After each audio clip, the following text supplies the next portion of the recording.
All right. So hello everybody and welcome to the session. Welcome to lecture number 1 of our chapter chemical kinetics. एक बार chat box में जल्दी जल्दी से बता दो, मैं clearly Audible and visible? Clearly Audible and visible? Yes or no? Hi everyone. Hi everyone. रुक जाओ, पहले तुम लोग की चैट्स प्राइवेट करनी पड़ती है एक तो। क्यों? क्योंकि तुम लोग बहुत ही वाहियात बातें करने लग जाते हो। चलो, हाय एवरीवन, कैसे हो आप सभी लोग? मस्त, मजे में, एकदम मजे में है सारी चीजें। बताओ, पढ़ाई चल रही है? मजा आ रही है पढ़ाई करने में? वो तो नहीं आती है मतलब, बट फिर भी थोड़ी बहुत आ रही है। राधे राधे, जय श्री कृष्णा, गुड इवनिंग। और हम स्टार्ट करने जा रहे हैं आज केमिकल काइनेटिक्स का लेक्चर नंबर 1। ये चैप्टर मोस्ट प्रोबेबली 2 सेशन का है, मतलब कल ये चैप्टर खत्म हो जाएगा हमारा। एंड सैंपल पेपर देखा? सैंपल पेपर किसने किसने सॉल्व किया? सच सच बताओ पहले तो, किसने किसने सैंपल पेपर पूरा सॉल्व कर लिया है? मजे में हो? क्या बात है, क्या बात है। सैंपल पेपर सॉल्व किया, सोल्यूशन मिल गया। देखो सैंपल पेपर का बहुत सारे यस आ गए मेरे पास, ना वाले भी हैं कुछ बच्चे, मुझे पता है। चलो, तो सैंपल पेपर सॉल्व जरूर कर लेना, बहुत इंपॉर्टेंट होता है। क्वेश्चंस का आइडिया लगता है किस तरीके के क्वेश्चन आ सकते हैं, कैसे क्वेश्चन आते हैं, क्या डिफिकल्टी लेवल होता है ना। तो आई होप सो सॉल्व कर लिया होगा, नहीं किया है तो कर लेना, अपलोड हो चुका है वो यूट्यूब पे। बट हम सैंपल पेपर के क्वेश्चन वैसे तो अपने टॉपिक वाइज भी करेंगे, बट स्टिल वो एक बार बैठ के सॉल्व खुद से जरूर करना है ना। कितना टाइम आपको लग रहा है सब आपको पता चल जाएगा। चलो भाई, स्टार्ट करते हैं केमिकल काइनेटिक्स। पहले तो केमिकल काइनेटिक्स, केमिकल काइनेटिक्स क्या होता है? केमिकल काइनेटिक्स एक केमिस्ट्री की ऐसी ब्रांच है जिसमें आप ये पता करते हो कि कोई रिएक्शन हो कैसे रही है, किस रेट से हो रही है, कितनी तेजी हो रही है, तेजी से हो रही है, कितने धीरे हो रही है, या हो ही नहीं रही है ना। उसमें क्या मैकेनिज्म हो रहा है अगर वो रिएक्शन हो भी रही है तो, और उसका टाइम पीरियड क्या होगा, कितना टाइम लगा होगा, ये सारी बातें आप जानते हो केमिकल काइनेटिक्स की ब्रांच में, मतलब केमिस्ट्री की एक ब्रांच में, विच इज केमिकल काइनेटिक्स। ठीक है, अब केमिकल काइनेटिक्स में कौन सी रिएक्शन हम पढ़ेंगे? कुछ रिएक्शन बहुत तेजी से होती हैं, जैसे कि वोल्केनो इरप्शन, है ना, न्यूक्लियर फिजन। कुछ रिएक्शन बहुत धीरे होती है, जैसे कि रस्टिंग लगना, 1 साल 1.5 साल लग जाता है कभी कभी, है ना। तो हमें इन दोनों में से किसी भी रिएक्शन के बारे में नहीं पढ़ना होता है, क्योंकि अगर कोई रिएक्शन बहुत तेज या बहुत धीरे है तो उसका रेट ऑफ रिएक्शन नहीं निकाल पाते। देखो, बहुत तेज रिएक्शन है, फटाफट से हो गई, तो एग्जैक्ट रेट ऑफ रिएक्शन नहीं पता कर पाते हैं। दूसरी चीज, बहुत टाइम ले रही है, तो आइडियली उसका रेट ऑफ रिएक्शन निकालना सही नहीं समझा जाता कि 1.5 साल थोड़ी बैठोगे उसका रिएक्शन रेट निकालने के लिए, है ना। तो जनरली हम उन रिएक्शंस का रेट निकालते हैं जो मॉडरेट होती है, मतलब ना ज्यादा तेज और ना ज्यादा धीरे। जैसे कि प्रोडक्शन ऑफ अमोनिया कौन सा प्रोसेस होता है? फटाफट से बता दो चैट बॉक्स में, कौन सा प्रोसेस होता है? N2 और H2 जब आपस में रिएक्ट करते हैं ना, तो एक रिवर्सिबल रिएक्शन होती है जिसमें प्रोडक्शन होता है NH3 का। ये एक बहुत फेमस मेथड है, आई थिंक आप सब बताने लग गए होंगे, है ना। The correct answer is Haber's process. Haber's process, जिसमें आप प्रोडक्शन ऑफ अमोनिया करते हो लार्ज लेवल पे, इंडस्ट्रियल लेवल पे, है ना। तो वो हमारा हेबर्स प्रोसेस होता है। ठीक है, तो इसे आप बोलते हो कि ये हेबर्स प्रोसेस होता है। Yes ma'am, yes ma'am. तो ये हमारा पूरा का पूरा केमिकल काइनेटिक्स का मीनिंग होता है कि हम इन रिएक्शंस के बारे में पढ़ेंगे जो मॉडरेट है, जो मॉडरेट है। ठीक है, मुझे बहुत सारे आंसर्स आए नहीं है इसके, ठीक है, तो उसको बोलते हैं हेबर्स प्रोसेस। ओके, अब आखिर रेट ऑफ रिएक्शन होता क्या है? रेट ऑफ रिएक्शन का मतलब है कोई रिएक्शन किस रेट से हो रहा है। रेट का मतलब क्या होता है ma'am? Concentration with respect to time. जैसे हम बोलेंगे रेट, उसका सिंपल सा मतलब है concentration with respect to time. मैंने बोला किसी रिएक्शन का रेट बताओ, मतलब आपसे मैं पूछ रही हूँ उसका concentration with respect to time बताओ। कॉन्सेंट्रेशन का मतलब क्या होता है मैम? टाइम का मतलब तो समझ गए। कॉन्सेंट्रेशन बहुत सारे टर्म्स पढ़े हैं, यहाँ पे जो कॉन्सेंट्रेशन टर्म यूज होता है वो होता है मोलैरिटी। मतलब अगर मैंने आपसे बोला एक रिएक्शन हुई है, वो देखो वो रिएक्शन हुई है, ठीक है, एक रिएक्शन परफॉर्म करी, मैंने बोला यार ये रिएक्शन किस रेट से हुई होगी, मतलब मैं आपसे पूछ रही हूँ इसका concentration with respect to time बताओ। यानी कि आप बोलोगे ma'am number of moles of that particular reactant upon volume of solution whole divided by time. पहले इसका बेसिक मीनिंग आप अपने दिमाग में रख लेना, ठीक है, ठीक है। चलो, तो पहले तो ये बेसिक मीनिंग हमें याद रखना है। अब जब हम बात करते हैं बेटा रेट ऑफ रिएक्शन की, 2 टाइप से रेट ऑफ रिएक्शन आप निकाल सकते हो। एक होता है एवरेज रेट, एक होता है इंस्टेंटेनियस रेट। पहले सुन लो, समझ लो, फिर मैं लिख दूंगी, फिर रीडिंग करेंगे अपन, ठीक है, सारी चीजें, और फिर क्वेश्चंस करेंगे इंपॉर्टेंट, ठीक है। तो जो हमारा रेट ऑफ रिएक्शन है वो किस स्पीड से हो रहा है एक पर्टिकुलर टाइम में, कितनी तेजी से हो रहा है, मतलब एक रिएक्शन है तो उसमें रिएक्टेंट कितनी जल्दी प्रोडक्ट बना रहा है ना, किस स्पीड से बना रहा है, उसे आप बोलते हो रेट ऑफ रिएक्शन। ये दो टाइप से होता है, एक एवरेज रेट ऑफ रिएक्शन, एक instantaneous rate of reaction. As the name suggest, average मतलब एक लॉन्ग टाइम पीरियड के लिए, लॉन्ग मतलब वो 1.5 साल नहीं, मॉडरेट के लिए लॉन्ग मतलब जैसे 1 घंटा, 2 घंटा, 15 मिनट, 20 मिनट, 10 मिनट, 1 मिनट, सब। वही इंस्टेंटेनियस रेट का मतलब होता है एक छोटे से टाइम पीरियड के लिए, मतलब पूरी रिएक्शन हुई, अब मुझे ये बताओ 5 सेकंड में रिएक्शन में क्या हो रहा था। एक इंस्टेंट पे जब मैं बात कर लूं वो इंस्टेंटेनियस रेट ऑफ रिएक्शन हो जाता है, ठीक है। तो रेट ऑफ रिएक्शन हमने क्या समझा, हमने समझा कि मैम रेट ऑफ रिएक्शन जो है वो होता है एक ऐसा रेट, वो स्पीड जिससे रिएक्टेंट कन्वर्ट हो रहा है प्रोडक्ट में। एक रिएक्शन में रिएक्टेंट कितनी तेजी से प्रोडक्ट में बदल रहा है उसे आप बोलते हो रेट ऑफ रिएक्शन। एक होता है एवरेज रेट ऑफ रिएक्शन, एक होता है instantaneous rate of reaction. Average rate of reaction का मतलब होता है जो एक long time period, long interval में जो रिएक्शन हो रही है। वही इंस्टेंटेनियस का मतलब होता है एक पर्टिकुलर इंस्टेंट में, एक छोटे से टाइम पीरियड। मैंने आपसे बोला बताओ क्या रेट ऑफ रिएक्शन है, तो उसे आप बोलते हो इंस्टेंटेनियस रेट ऑफ रिएक्शन, उसे आप बोलोगे इंस्टेंटेनियस रेट ऑफ रिएक्शन, ठीक है। Yes ma'am. अब अगर मैं इसका ग्राफ देखूं, किसी भी रिएक्शन बेटा हमेशा अगर मैं concentration with respect to time बनाऊं, अगर मैं किसी भी रिएक्शन में concentration with respect to time बताऊं, तो यार हम सभी को पता है एक रिएक्शन अगर मैं लिख दूं A प्लस B से मिल रहा है C प्लस D, तो इस रिएक्शन में बहुत बेसिक सी बात है कि टाइम के साथ साथ A प्लस B जो है वो कम हो रहा होगा और C प्लस D जो है वो बढ़ रहा होगा। भाई रिएक्शन ऐसे ही तो होती है, आपने रिएक्टेंट डाले है ना, प्रोडक्ट बनना शुरू हुआ, मतलब धीरे धीरे वो रिएक्टेंट कम होता जाएगा और वो प्रोडक्ट में बदलता चला जाएगा। तो concentration with respect to time में रिएक्टेंट हमेशा कम होता जाता है धीरे धीरे धीरे धीरे, है ना, और प्रोडक्ट हमेशा बढ़ता जाता है। और आप देख रहे हो एक पॉइंट पे ये क्या आ रहा है, ये है बेटा इक्विलिब्रियम। एक पॉइंट पे हम बोलते हैं कोई भी रिएक्शन कभी खत्म नहीं होती, वो इक्विलिब्रियम में आ जाती है, ठीक है। तो यहाँ पे एक पॉइंट पे ये इक्विलिब्रियम में आ गया, ठीक है भाई। इतनी बात तो हम समझिए, बड़ी बेसिक सी बात है ये। अब अगर मुझे किसी रिएक्शन में एवरेज रेट निकालना है, जिसका क्वेश्चन हमसे पूछा जा सकता है, तो हम कैसे निकालेंगे। सपोज मैंने ये जो रिएक्शन लिखी है A प्लस B से C और D मिल रहा है, इसमें आगे X, Y, Z और M लगा दो। ये X, Y और Z, M जो है ये इसके स्टोक्योमेट्रिक कोफिशिएंट है, ठीक है। जो हमने यहाँ पे X, Y, Z, M लिखा है वो उसके स्टोक्योमेट्रिक कोफिशिएंट है। स्टोक्योमेट्रिक कोफिशिएंट मतलब क्या होता है मैम, मतलब जो आप बैलेंसिंग कर रहे हो, भाई आपने कोई रिएक्शन लिखी तो उसे बैलेंस किया होगा, जब बैलेंस किया तो 1 2 3 4 कोई वैल्यू लगाई होगी। ये जो वैल्यूज है इन्हें आप बोलते हो स्टोक्योमेट्रिक कोफिशिएंट, ठीक है। ये आपके फॉर्मूला में काम आती है। मैंने आपसे बोला एवरेज रेट बताओ, पहले तो रेट ऑफ रिएक्शन का फॉर्मूला क्या होता है ना। अगर मैंने आपसे बोला यहाँ पे लिखती हूँ मैं, अगर मैंने आपसे बोला रेट ऑफ रिएक्शन होता क्या है, तो आप बोलोगे ma'am rate is equals to concentration upon time, मतलब वही number of moles upon volume of solution with respect to time, number of mole upon volume of solution with respect to time. ये हमारा रेट ऑफ रिएक्शन का formula होता है, ठीक है। अब अगर मुझे इस रिएक्शन के लिए रेट ऑफ रिएक्शन निकालना है, ये जो पर्टिकुलर A प्लस B से C प्लस D बना है, इसके लिए निकालना है, तो मैं क्या बोलूंगी, तो ध्यान से देखना, मैं बोलूंगी A का कॉन्सेंट्रेशन, यहाँ पे लिख रही हूँ A का concentration with respect to time delta T, है ना, चेंज इन टाइम जो आ रहा है ना, delta A with respect to delta T, ये बराबर हो जाएगा बेटा जितना भी B का कॉन्सेंट्रेशन है with respect to delta T, और ये बराबर हो जाएगा जितना भी C का कॉन्सेंट्रेशन है विद रिस्पेक्ट टू टाइम, और ये बराबर हो जाएगा जितना भी D का कॉन्सेंट्रेशन है विद रिस्पेक्ट टू टाइम। अब क्योंकि एक रिएक्शन में हमेशा रिएक्टेंट कम होते हैं, तो रिएक्टेंट के आगे लगता है माइनस साइन, रिएक्टेंट के आगे लगता है माइनस साइन, वही प्रोडक्ट के आगे लगता है प्लस साइन। क्योंकि टाइम के साथ साथ रिएक्टेंट घट रहा है, तो हम कैसे शो करेंगे, हम बोलेंगे माइनस लगा दो। टाइम के साथ साथ रिएक्टेंट बढ़ रहा है, हम कैसे शो करेंगे, हम बोलेंगे प्लस साइन लगा दो, हम बोलेंगे प्लस साइन लगा दो। तो नेगेटिव और पॉजिटिव साइन यहाँ पे लगेगा। आवाज धीरे आ रही है क्या, सही आ रही है आवाज, बता दो एक बार यार। ऐसे कर लूं क्या, माइक ऊपर कर लिया, अभी आ रही है, आई गेस आ रही होगी, चेक कर लेना, ठीक है। चलो डेल्टा क्यों लगाया, क्योंकि बेटा हम चेंज निकालते हैं, है ना, चेंज इन कॉन्सेंट्रेशन। ये पूरी बात आप चेंज की नहीं करो, change in concentration, change in time, है ना, जितना चेंज आया हो फाइनल से इनिशियल में, ठीक है। अब इस फॉर्मूले में अभी एक कमी है, वो कमी क्या है, देखो आप इसमें स्टोक्योमेट्रिक कोफिशिएंट से डिवाइड भी करते हो, मतलब यहाँ पे आएगा 1/x माइनस में, यहाँ पे आएगा 1/ इसका स्टोक्योमेट्रिक कोफिशिएंट, यहाँ पे आएगा 1/ इसका स्टोक्योमेट्रिक कोफिशिएंट C का, यहाँ पे आएगा 1/ स्टोक्योमेट्रिक कोफिशिएंट D का, और यही होता है रेट ऑफ रिएक्शन एवरेज में निकालने का formula. What is average rate of reaction ma'am, नहीं समझ आया, अगर आ गया तो अच्छी बात है, नहीं आया तो वापस से सुनना। एक रिएक्शन में किस स्पीड से वो रिएक्शन हो रही है, मतलब उसका concentration with respect to time हमको बताना होता है, तो वो उसका रेट ऑफ रिएक्शन होता है। अगर मैंने आपसे बोला कि रेट ऑफ रिएक्शन बताइए आप एवरेज कंडीशन, मतलब एक एवरेज रेट ऑफ रिएक्शन बताइए, तो आप क्या बोलोगे? मैम कॉन्सेंट्रेशन अपॉन टाइम होता है।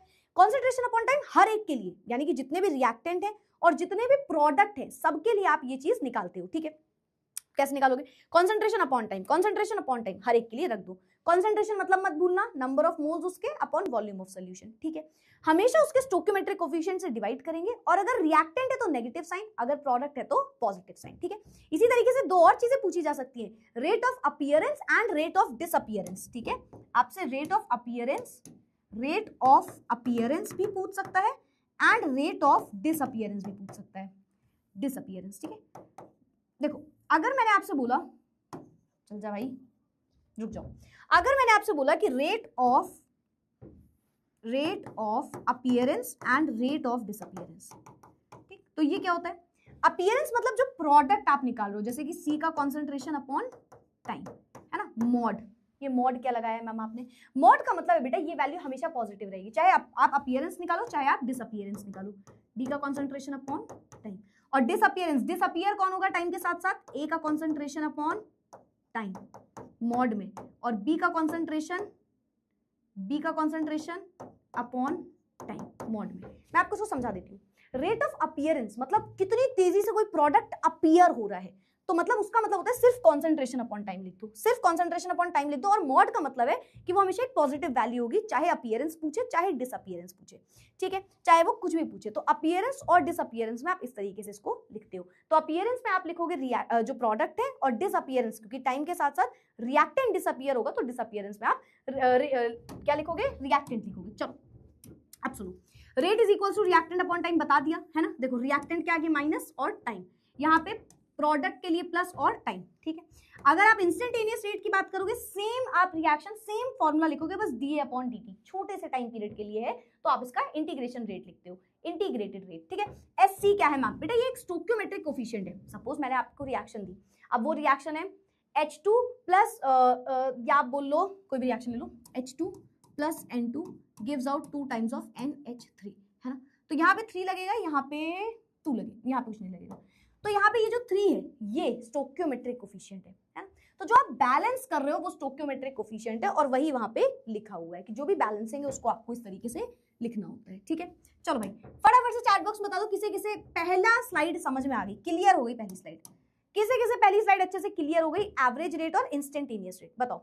मॉड मतलब सिर्फ मॉड नहीं भी लगाना मत लगाओ, बस इतना याद रखना ये दोनों वैल्यूज जो हैं इनमें आप कोई नेगेटिव साइन नहीं लेते हो। मतलब ऐसा नहीं है कि रिएक्टेंट है तो माइनस लगा दो, है ना, डिसअपीयरेंस है तो माइनस, नहीं।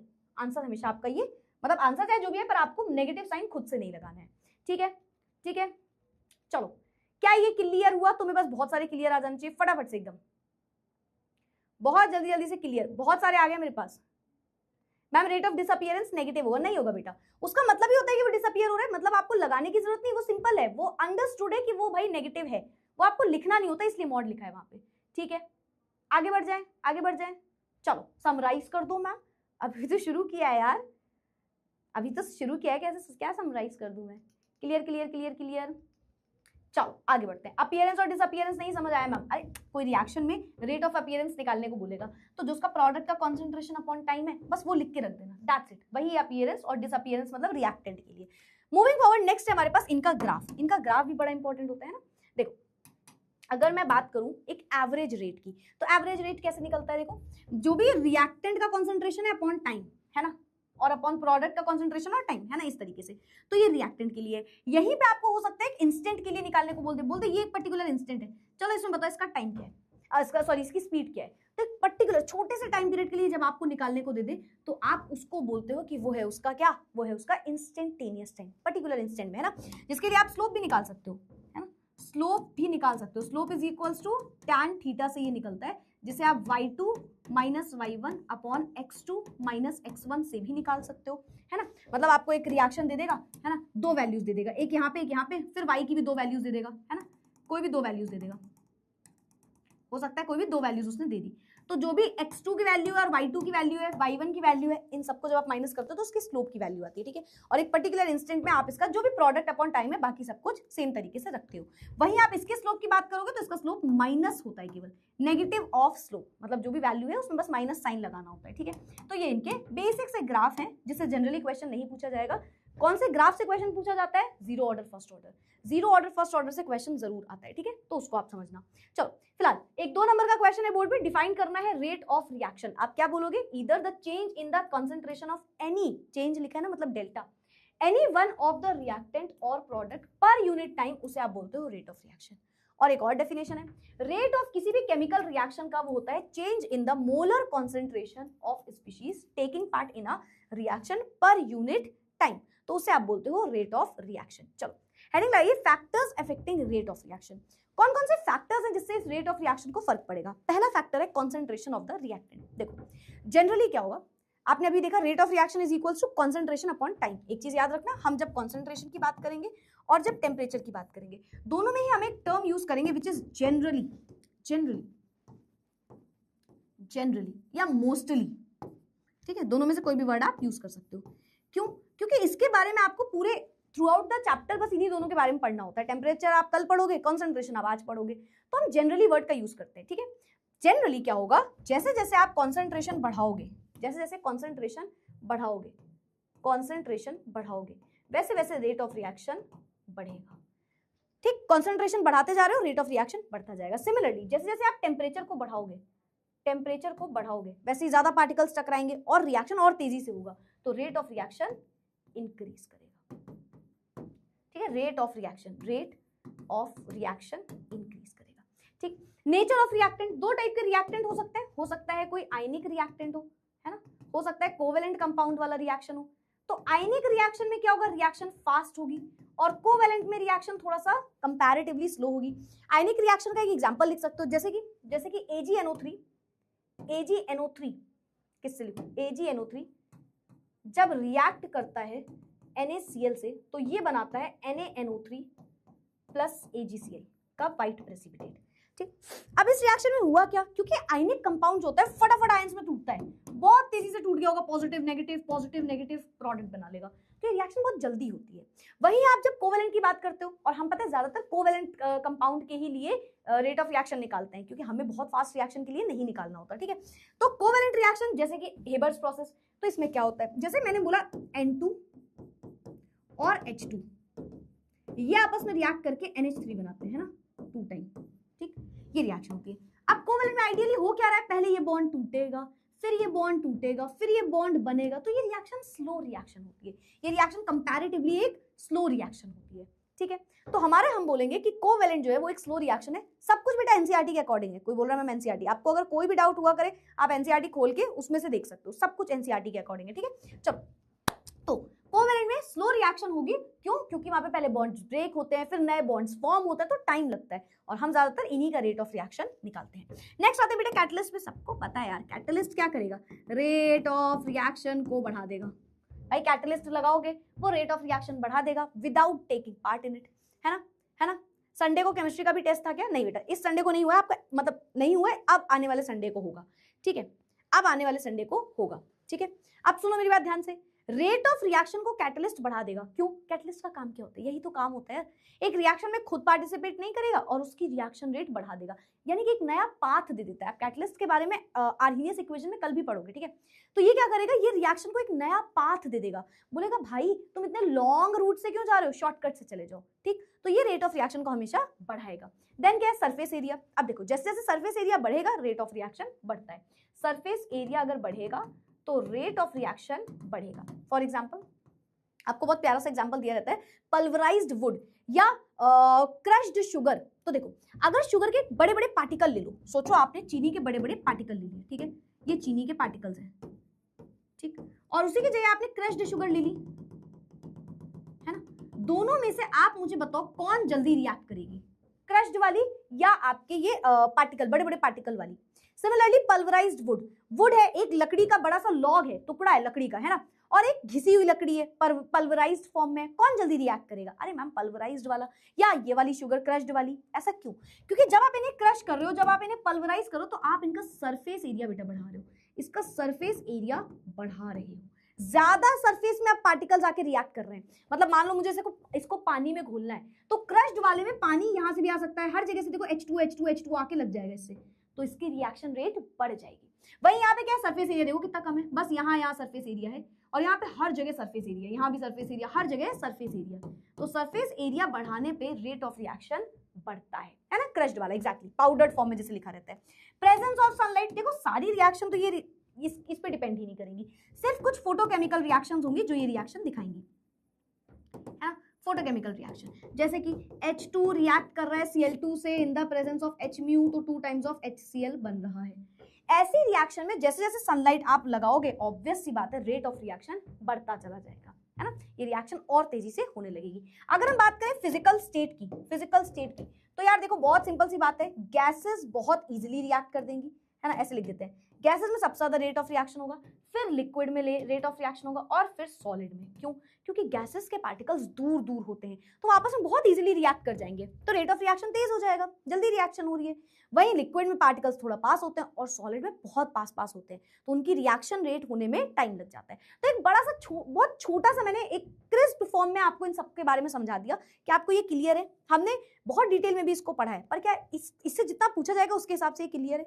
बताओ, मैक्सिमम क्वेश्चन आएगा भी तो 1 नंबर का पूछ लेगा इससे। फटाफट से स्लाइड नंबर 2 खत्म हो गई, क्लियर हो गई। सुमन कह रहे हैं ma'am I am sad, I can not make you happy बेटा, I am sorry, stay sad, अपने आप खुश हो जाओगे थोड़ी देर में, ठीक है। सरफेस एरिया वाला मैम एक बार समझा दो बेटा। सरफेस एरिया का मतलब होता है अगर हमने किसी को कूट दिया, है ना, जैसे मैं तुम लोग को कूटूंगी एक दिन बहुत ज्यादा, जिस हिसाब से तुम लोग हरकतें कर रहे हो, कूट दिया, है ना, मतलब आपने किसी चीज को सरफेस एरिया बढ़ा दिया। सरफेस एरिया बढ़ता कब है? ये बहुत लोग कंफ्यूज होते हैं, उनको लगता है बड़ा पार्टिकल है उसका सरफेस एरिया ज्यादा है, नहीं। जब आपने उसको तोड़ दिया, क्रश्ड फॉर्म में कर दिया, घिस दिया, पल्वराइज फॉर्म में कर दिया, तो उसका सरफेस एरिया बढ़ जाता है।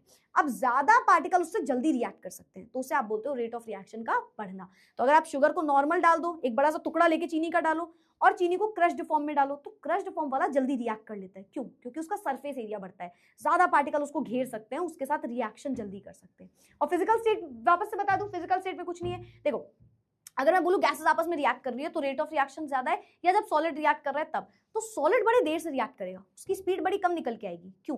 पार्टिकल्स बहुत पास है, बहुत पास है, तो क्या होगा, टाइटली पैक्ड है। अब उनको दूसरे पार्टिकल, भाई 2 पार्टिकल्स को रिएक्ट करना है, तो पहले ही इतने फोर्स ऑफ अट्रैक्शन से जुड़े हुए हैं कि दूसरे से रिएक्ट करने में बड़ा टाइम लगाएंगे। वही गैसेस दूर पार्टिकल फटाफट रिएक्ट कर लेगी, तो रेट ऑफ रिएक्शन बढ़ता है गैसियस में, फिर लिक्विड में, और फिर सॉलिड में। बहुत सारे क्लियर मेरे पास आ गए हैं, ठीक है। चलो आगे बढ़ जाते हैं। हेडिंग लगाइए रेट लॉ, जिससे आपसे क्वेश्चन पूछा जाएगा क्या होता है ये रेट लॉ। रेट लॉ एक बेटा मैथमेटिकल एक्सप्रेशन होता है। प्रेशर भी आप लिख सकते हो, यस प्रेशर के भी प्रोपोर्शनल होता है डायरेक्टली, है ना। चलो रेट लॉ जो है ये एक मैथमेटिकल एक्सप्रेशन है, मतलब रेट लॉ कुछ नहीं, बस एक फॉर्मूला है। Rate law is nothing but a formula. और ये फॉर्मूला कहता क्या है? ये कहता है मैं तुम्हें बताऊंगा कि रेट ऑफ रिएक्शन कैसे डिपेंड करता है किसी रिएक्टेंट के कॉन्सेंट्रेशन पे। क्या बोला मैम ने? रेट लॉ एक एक्सप्रेशन, एक फॉर्म है, एक फॉर्मूला है जो आपको सिर्फ ये बताता है कि रेट ऑफ रिएक्शन, सपोज एक रेट ऑफ रिएक्शन है, वो कैसे डिपेंड कर रहा है किसी रिएक्टेंट के कॉन्सेंट्रेशन पे। मतलब अगर मैंने रिएक्टेंट को डबल कर दिया तो रेट ऑफ रिएक्शन क्या होगा? डबल होगा, ट्रिपल होगा, 4 टाइम्स होगा, या कोई फर्क ही नहीं पड़ेगा, कोई चेंज ही नहीं आएगा। इसे आप बोलते हो रेट लॉ। रेट लॉ एक मैथमेटिकल एक्सप्रेशन है, यानी कि एक फॉर्मूला है जो रिलेशनशिप बताता है किसके बीच का? रेट ऑफ रिएक्शन और कॉन्सेंट्रेशन एक रिएक्टेंट का, कॉन्सेंट्रेशन रिएक्टेंट का। ठीक है, तो पहले मतलब समझे होंगे, अब रीड करते हैं। रेट लॉ एक मैथमेटिकल एक्सप्रेशन है that describes how the rate of a chemical reaction depends on the concentration of reactant. एक रिएक्शन हो रही है, उसमें रेट ऑफ रिएक्शन कैसे डिपेंड कर रहा है रिएक्टेंट पे। मैंने बोला यार एक रिएक्शन कराने जा रहे हैं, मैंने 2 रिएक्टेंट इसमें डाल दिए, कोई भी 2 रिएक्टेंट, ठीक है। अब मुझे इसका रेट ऑफ रिएक्शन निकालना है, तो ये रेट ऑफ रिएक्शन मैंने बोला यार पता है 2 रिएक्टेंट लिए थे ए और बी, मैंने ए को 10 बार कर दिया, 10 गुना बढ़ा दिया रिएक्शन में, तो आप बोलोगे फिर रेट ऑफ रिएक्शन का क्या हुआ? तो ये जो रिलेशन है इन दोनों के बीच का, कि आप जो रिएक्टेंट कॉन्सेंट्रेशन डाल रहे हो कितना रिएक्टेंट डाल रहे हो उससे रेट ऑफ रिएक्शन में क्या फर्क पड़ेगा, वो होता है रेट लॉ एक्सप्रेशन। ठीक है, वो होता है रेट लॉ का एक्सप्रेशन। चलो समझते हैं।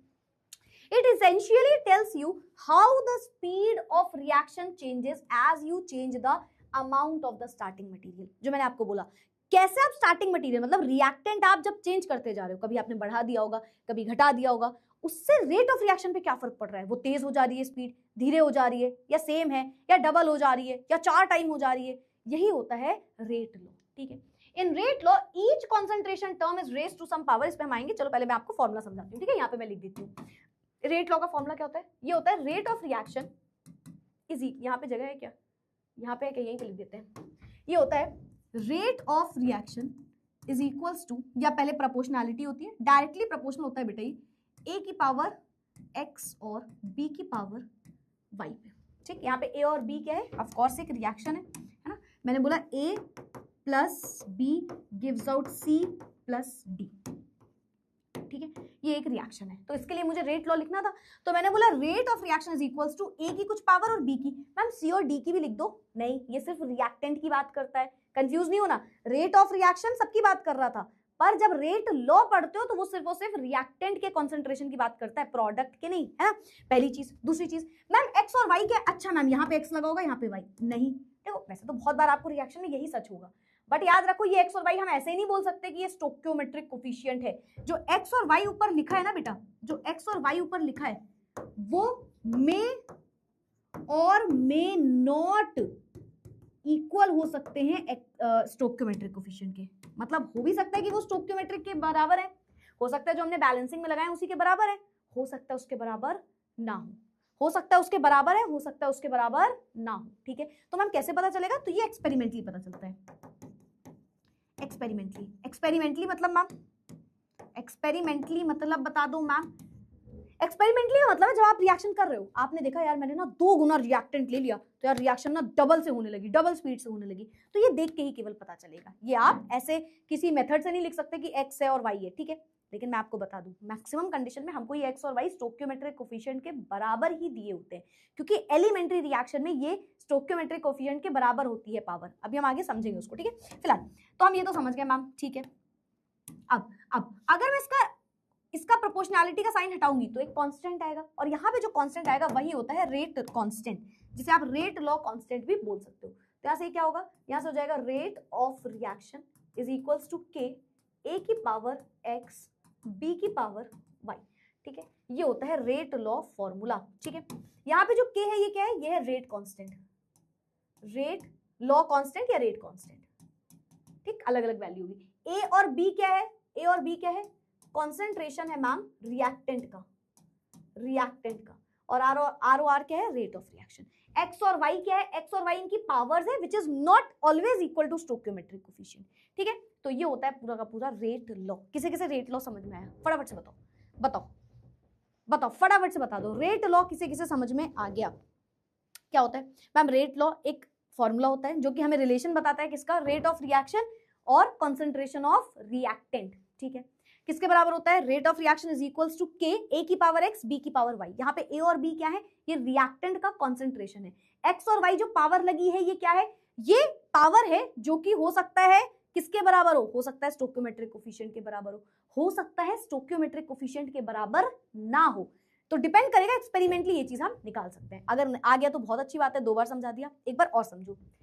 इन रेट लॉ क्या लिखा है, रेट लॉ में हर कॉन्सेंट्रेशन टर्म जो है वो कुछ ना कुछ पावर लगी होगी, उसके ऊपर पावर लगी होगी, एक्स और वाई है ना, पावर लगी होगी जैसे कि एक्स और वाई, विच मे और may not be same as the stoichiometric coefficient.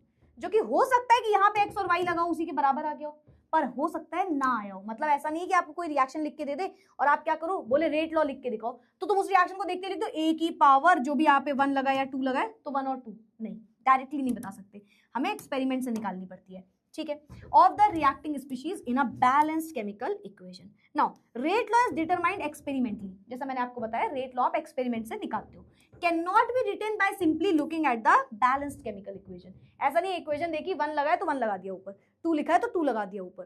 ठीक है, तो इसे आप बोलते हो रेट लॉ। बहुत सारे मेरे पास क्लियर आ गए हैं। बार बार एससी का मीनिंग क्या पूछ रहे हो, इट इज स्टोक्योमेट्रिक कोफिशिएंट बेटा, SC का मतलब होता है स्टोइकियोमेट्रिक कोफिशिएंट, जो बैलेंसिंग लगी होती है आगे, रिएक्शन बैलेंस करते हो ना, तो जो बैलेंसिंग कर रहे हो उसी को बोलते हो स्टोइकियोमेट्रिक कोफिशिएंट। चलो भाई, अब रेट कांस्टेंट जो हमने K के बारे में पढ़ा, K जो लिखा वो क्या होता है, पहले रेट ऑफ रिएक्शन याद रखो क्या होता है, K A की पावर X B की power Y।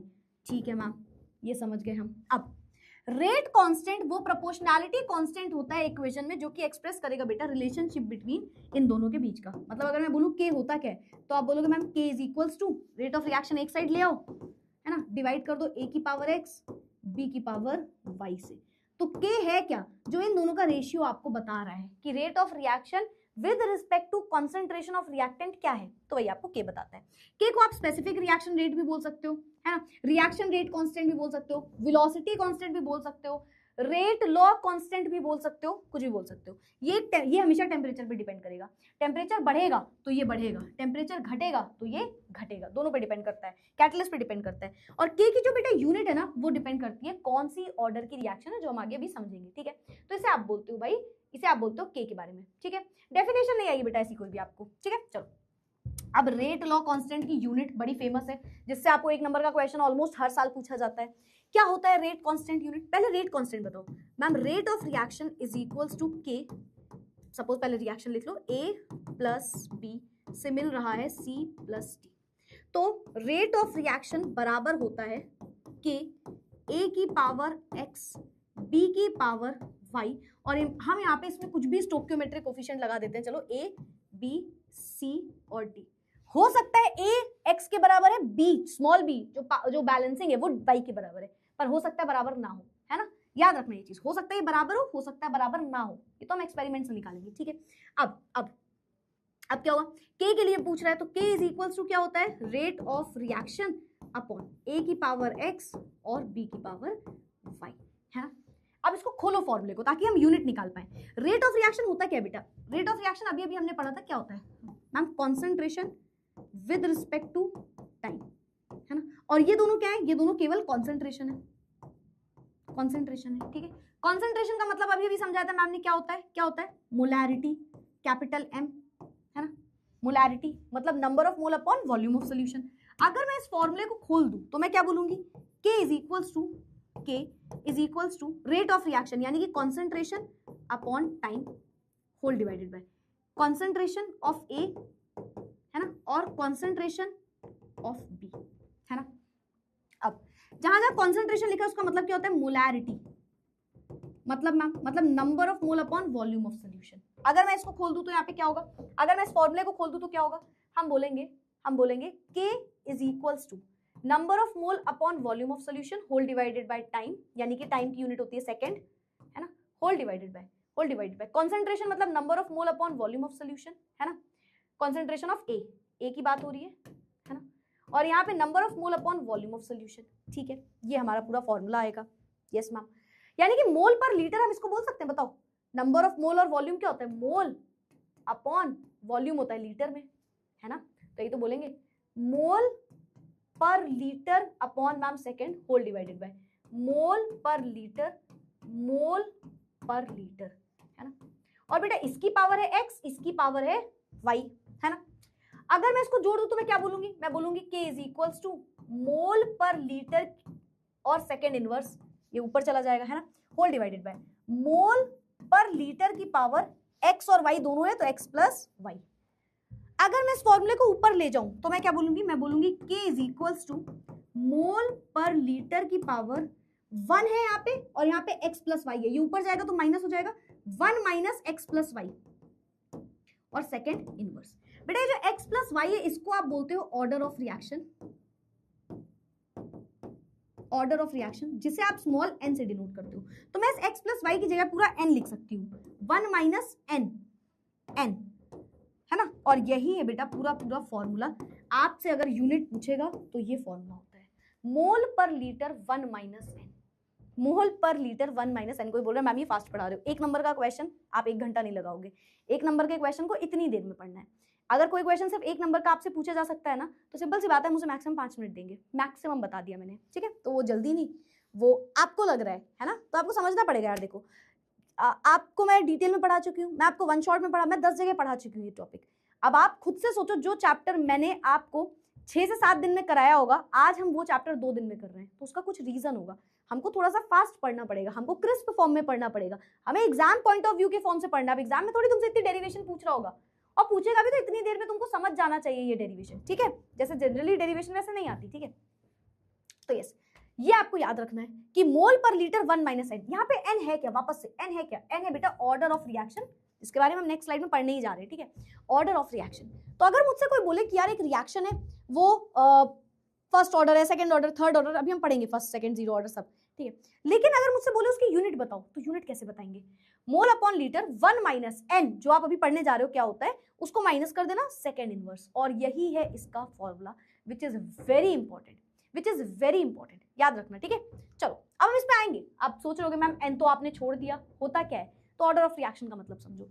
Order of reaction है जो आपने रेट लॉ पढ़ा, उसमें जो कॉन्सेंट्रेशन की पावर लगी है, जो रिएक्टेंट के कॉन्सेंट्रेशन की पावर लगी है, रिएक्टेंट के कॉन्सेंट्रेशन की जो पावर लगी है, उसे हम बोलते हैं ऑर्डर ऑफ रिएक्शन। उसको अगर जोड़ दे तो वो होता है ऑर्डर ऑफ रिएक्शन, वो होता है ऑर्डर ऑफ रिएक्शन। मैम वापस से क्या होता है? सम, मतलब एडिशन कर दो किसका? पावर ऑफ रिएक्टेंट का, जो रेट लॉ एक्सप्रेशन में आपने लिया है वही होता है ऑर्डर ऑफ रिएक्शन।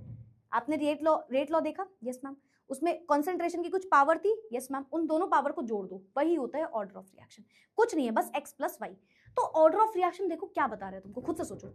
अगर पावर 1 है तो आप बोलोगे यार फर्स्ट ऑर्डर रिएक्शन, अगर पावर 0 है जीरो ऑर्डर रिएक्शन, अगर पावर दोनों की जोड़ के पावर की बात कर रहे हैं, ठीक है। मान लो जो हमने x और y किया, लेट सपोज मैंने बोला a + b से वही c + d मिल रहा है ना। मैंने बोला यार जो रेट ऑफ रिएक्शन है ना वो आ रहा है a की पावर 0, b की पावर 1। तो आप बताओ ये कौन सा ऑर्डर है बेटा? ऑर्डर ऑफ रिएक्शन क्या है इसका? ऑर्डर ऑफ रिएक्शन होता है मैम n, जो कि होता है x + y, यानी कि 0 + 1 आ जाएगा 1। ये फर्स्ट ऑर्डर रिएक्शन है, ये रिएक्शन फर्स्ट ऑर्डर है। तो ये जो x और y निकल के आए हैं, ये किस तरीके से लगे हुए हैं उसे, मतलब कैसे है? 0 है, 1 है, 2 है, कुछ भी हो सकता है। मैंने आपसे बोला होता, हो सकता है लेट्स से ये आ रही होती पावर 1, हो सकता है a की पावर 1 पे डिपेंड कर रहा है, मतलब जब आप 1 टाइम a बढ़ा रहे हो तो 1 टाइम रेट ऑफ रिएक्शन बढ़ रहा है, और b पे भी हो सकता है 1 होता हो। 1 टाइम b बढ़ाने पे ma'am 1 time rate of reaction बढ़ रहा है, 2 टाइम b बढ़ाने पे ma'am 2 time rate of reaction बढ़ रहा है, हो सकता है। तो यहाँ पे x + y क्या हो जाता है? 1 + 1, जो कि हो जाता है 2। तो ये ऑर्डर ऑफ रिएक्शन है। ऑर्डर ऑफ रिएक्शन कि रिएक्शन का ऑर्डर क्या है भाई, एक गुना रिएक्टेंट बढ़ाने में कितने गुना रिएक्शन रेट बढ़ रहा है, that is order of reaction उसका। तो first order, second order, zero order, कुछ भी हो सकता है, जिसमें हमारे सिलेबस में जीरो और फर्स्ट ऑर्डर है। सेकंड ऑर्डर से आपको सिर्फ यूनिट पूछी जा सकती है, उससे ज्यादा कुछ भी नहीं, ठीक है। चलो, order of reaction refers to the power dependence of the rate on the concentration of each reactant. ये जो आप रिएक्टेंट की पावर लिख रहे हो ना, ये पावर है क्या, यही आपको ऑर्डर ऑफ रिएक्शन बताता है। ये भी बेटा एक्सपेरिमेंटली निकाली जाती है। इट कैन बी 0, ये इंटीजर हो सकती है, ये फ्रैक्शन में भी हो सकती है। हो सकता है आपने जब 1 गुना रिएक्टेंट डाला तो आधी हो गई हो रेट ऑफ रिएक्शन, आधे टाइम पे हो रही हो सकता है आपने जब 2 गुना डाला हो तो 4 गुना हो गई हो। तो ये कुछ भी हो सकता है, 0 हो सकता है कोई फर्क ही ना पड़ा हो, 0 हो सकता है, फ्रैक्शन हो सकता है, माइनस हो सकता है, कुछ भी हो सकता है, कोई भी वैल्यू हो सकती है, ठीक है। मैम x + y 1 हुआ तो सेकंड इनवर्स होगा, अभी हम उस पे आ रहे हैं, डोंट वरी, ठीक है। तो ये हमारी ऑर्डर ऑफ रिएक्शन। 1 नंबर का क्वेश्चन देखो क्या है, the order of reaction of this is, बताओ कौन सी ऑर्डर ऑफ रिएक्शन। देखो H2 और Cl2 से मिल रहा है 2 टाइम्स ऑफ HCl, ठीक है। अब इस रिएक्शन में बेटा होता क्या है, ये रिएक्शन H म्यू की प्रेजेंस में होती है, फोटोकेमिकल रिएक्शन होती है, और ये रिएक्शन बहुत तेजी से होती है। मैं आपको यहाँ पे बता दूं, ना ही तो H2 पे कोई रिएक्शन का रेट फर्क पड़ता है, ना ही तो Cl2 पे। तो ये होती है आपकी 0 ऑर्डर रिएक्शन, ये होता है 0 ऑर्डर रिएक्शन। जैसे नहीं समझना है वापस सुनना। एक्चुअली में होना क्या चाहिए, हम बोलते हैं कि rate of reaction is equals to K, A मतलब H2 की पावर x और B मतलब Cl2 की पावर y, है ना। और यहाँ पे इस रिएक्शन में x + y जो है, इस रिएक्शन का 0 होता है। मैम क्यों 0 होता है, क्वेश्चन आएगा हमें, है ना। तो क्योंकि ये रिएक्शन सनलाइट की प्रेजेंस में हो रही है, पहली चीज, तो ये रिएक्शन बहुत फास्ट हो रही होती है ना। तो पता है H2 को बढ़ाने पे भी कुछ नहीं हो रहा होता, और Cl2 को बढ़ाने पे भी रेट ऑफ रिएक्शन पे कोई फर्क ही नहीं पड़ रहा होता। तो ये होता है एक 0 ऑर्डर का एग्जाम्पल, इसीलिए इसका आंसर होगा 0, इसका आंसर होगा 0। आपको देखने में लगेगा मैम 2 हो सकता है, यहाँ पे 1, यहाँ पे 1, नहीं, ये आप एक्सपेरिमेंटली निकालते हो, जैसे मैंने आपको बताया। ये आप देखते नहीं बोलोगे यहाँ पे कुछ नहीं है तो 1, यहाँ पे कुछ नहीं है तो 1, ये मत करना गलती। बैलेंसिंग x और y नहीं होती हर बार, ठीक। साथ ही साथ इसका मैं एक और आपको बात बता दूं, ये एक वन स्टेप रिएक्शन है भी नहीं, ठीक है, क्योंकि जो आप वो स्टोकियोमेट्रिक कोफिशिएंट को बराबर रखते हो ना, वो वन स्टेप में होता है, जो भी हम डिस्कस करेंगे, कंफ्यूज नहीं होना, ठीक है, तो हम उस पर आएंगे, ठीक है। चलो भाई ये हो गया। और क्या है, डिफाइन करना है order of reaction, short answer में पूछा जा चुका है, सबको पता है, सम जो होता है पावर्स का, जो रिएक्टेंट का कॉन्सेंट्रेशन है, उसे बोलते हैं ऑर्डर ऑफ रिएक्शन, ठीक है। Yes ma'am. यूनिट क्या होती है के की? अभी आपने के की यूनिट देखी, क्या पढ़ा बताओ, के की यूनिट होती क्या है? के की यूनिट मैम आपने अभी निकालना सिखाया, मोल पर लीटर की power 1 minus n second inverse, where n is what? Order of reaction, where n is equals to order of reaction, है ना, ये हमने पढ़ा। अब मान लो कोई जीरो ऑर्डर रिएक्शन है, मान लो रिएक्शन हमारी जीरो ऑर्डर है। जीरो ऑर्डर का मतलब बताओ पहले तो, मतलब मैम ए के कॉन्सेंट्रेशन बी के कॉन्सेंट्रेशन जो है वो x प्लस वाई पे डिपेंड ही नहीं कर रहा, x प्लस वाई जीरो है, मतलब आप ए जितना भी बढ़ाते जाओ, बी जितना भी बढ़ाते जाओ, रेट ऑफ रिएक्शन पे कोई फर्क नहीं पड़ रहा, जीरो ऑर्डर रिएक्शन, ठीक। अब बोल रहे हैं इसकी यूनिट बताओ तुम मुझे, कुछ बात बताओ जीरो ऑर्डर क्या होता है क्या नहीं, वो तो तुम्हें आगे पढ़ना है, पर मुझे बताओ यूनिट क्या होगी। तो यूनिट के लिए बेटा जीरो ऑर्डर रिएक्शन का मतलब है इसके n की वैल्यू जीरो है, zero order reaction, x plus y zero आया होगा, जीरो ऑर्डर का मतलब है, चल जा भाई, जीरो ऑर्डर का मतलब है x प्लस वाई यानी कि जो n है वो जीरो आया होगा, है ना। बहुत सारे बच्चों ने आंसर दे दिया मुझे, पक्का? कुछ बोल रहे हैं सेकेंड इनवर्स, गलत है, मोल पर लीटर सेकेंड इनवर्स, ठीक है, ठीक है। बहुत सारे सही आंसर, बहुत सारे गलत भी हैं। गलत क्यों कर रहे हो भाई इसका आंसर? देखो तो मोल पर litre 1 minus n second inverse, इसमें फॉर्मूले में रखो तो n क्या है, n है जीरो, n है zero, 1 minus zero second inverse, तो क्या हो जाएगा, मोल पर लीटर पावर 1 ही रहेगी, सेकेंड इनवर्स, तो इसे आप क्या बोल सकते हो, मोल, लीटर को ऊपर ले जाओ, लीटर इनवर्स सेकेंड इनवर्स, ये हो जाएगी इसकी यूनिट, मोल पर लीटर सेकेंड इनवर्स, जिसको आप बोल सकते हो, यानी कि ऐसे लिख सकते हो, मोल पर लीटर पर सेकेंड, है ना, ऐसे भी लिख सकते हो। चलो भाई आगे बढ़ते हैं, फर्स्ट ऑर्डर का बताओ, क्या होगा? फर्स्ट ऑर्डर मतलब x प्लस वाई, मतलब जो n है वो एक आ रहा होगा, जोड़ने पे 1 आ रहा होगा, है ना, जोड़ने पे क्या आ रहा होगा, 1 आ रहा होगा, ठीक है। चलो करते हैं, तो 1 रख दो, देखो 1 मोल पर लीटर 1 माइनस n की वैल्यू 1 है, second inverse, 1 minus 1 is what, zero, तो कितना हो जाएगा, ये पूरा तो जीरो हो गया, आंसर आएगा सेकेंड इनवर्स। कभी भी ये यूनिट दिख जाए समझ जाना बेटा वो फर्स्ट ऑर्डर की बात कर रहा है, जो आपको बहुत बार दिखेगी, ये यूनिट मतलब वो फर्स्ट ऑर्डर रिएक्शन की बात कर रहा है, ठीक है। सेकंड ऑर्डर के लिए आपसे पूछा जा सकता है, तो आपको पढ़ना पड़ेगा भाई, सेकंड ऑर्डर क्या होता है मैम, x प्लस वाई जो है वो n होता है, जो कि 2 के बराबर आ रहा होगा, है ना, तो रख दो फॉर्मूले में, मोल पर लीटर 1 माइनस सेकेंड है तो 2 सेकेंड इनवर्स, ठीक है, क्या हो जाएगा, मोल पर लीटर में आएगा माइनस का 1 सेकेंड इनवर्स, मतलब इसको ऐसे भी बोल सकते हैं कि मैम ये आ रहा है mole inverse litre second inverse, है ना, देखो लीटर पे माइनस 1 है, ऊपर जाएगा तो प्लस 1 हो जाएगा, तो mole inverse litre second inverse, ये हो सकता है, ठीक है। चलो भाई किसे यूनिट्स क्लियर है इन द चैट बॉक्स? क्या हमें यूनिट समझ में आ गई बेटा? क्या हमें यूनिट समझ में आ गई? फटाफट से बता दो एक बार। सबने करेक्ट आंसर दिया है, अब तो सबने करेक्ट दिया, पता नहीं तुमने मेरा देख के आंसर दिया है या तुमको पहले से पता था तो वेरी गुड, नहीं पता था तो समझ में आ गया हो तो ऑल्सो वेरी गुड।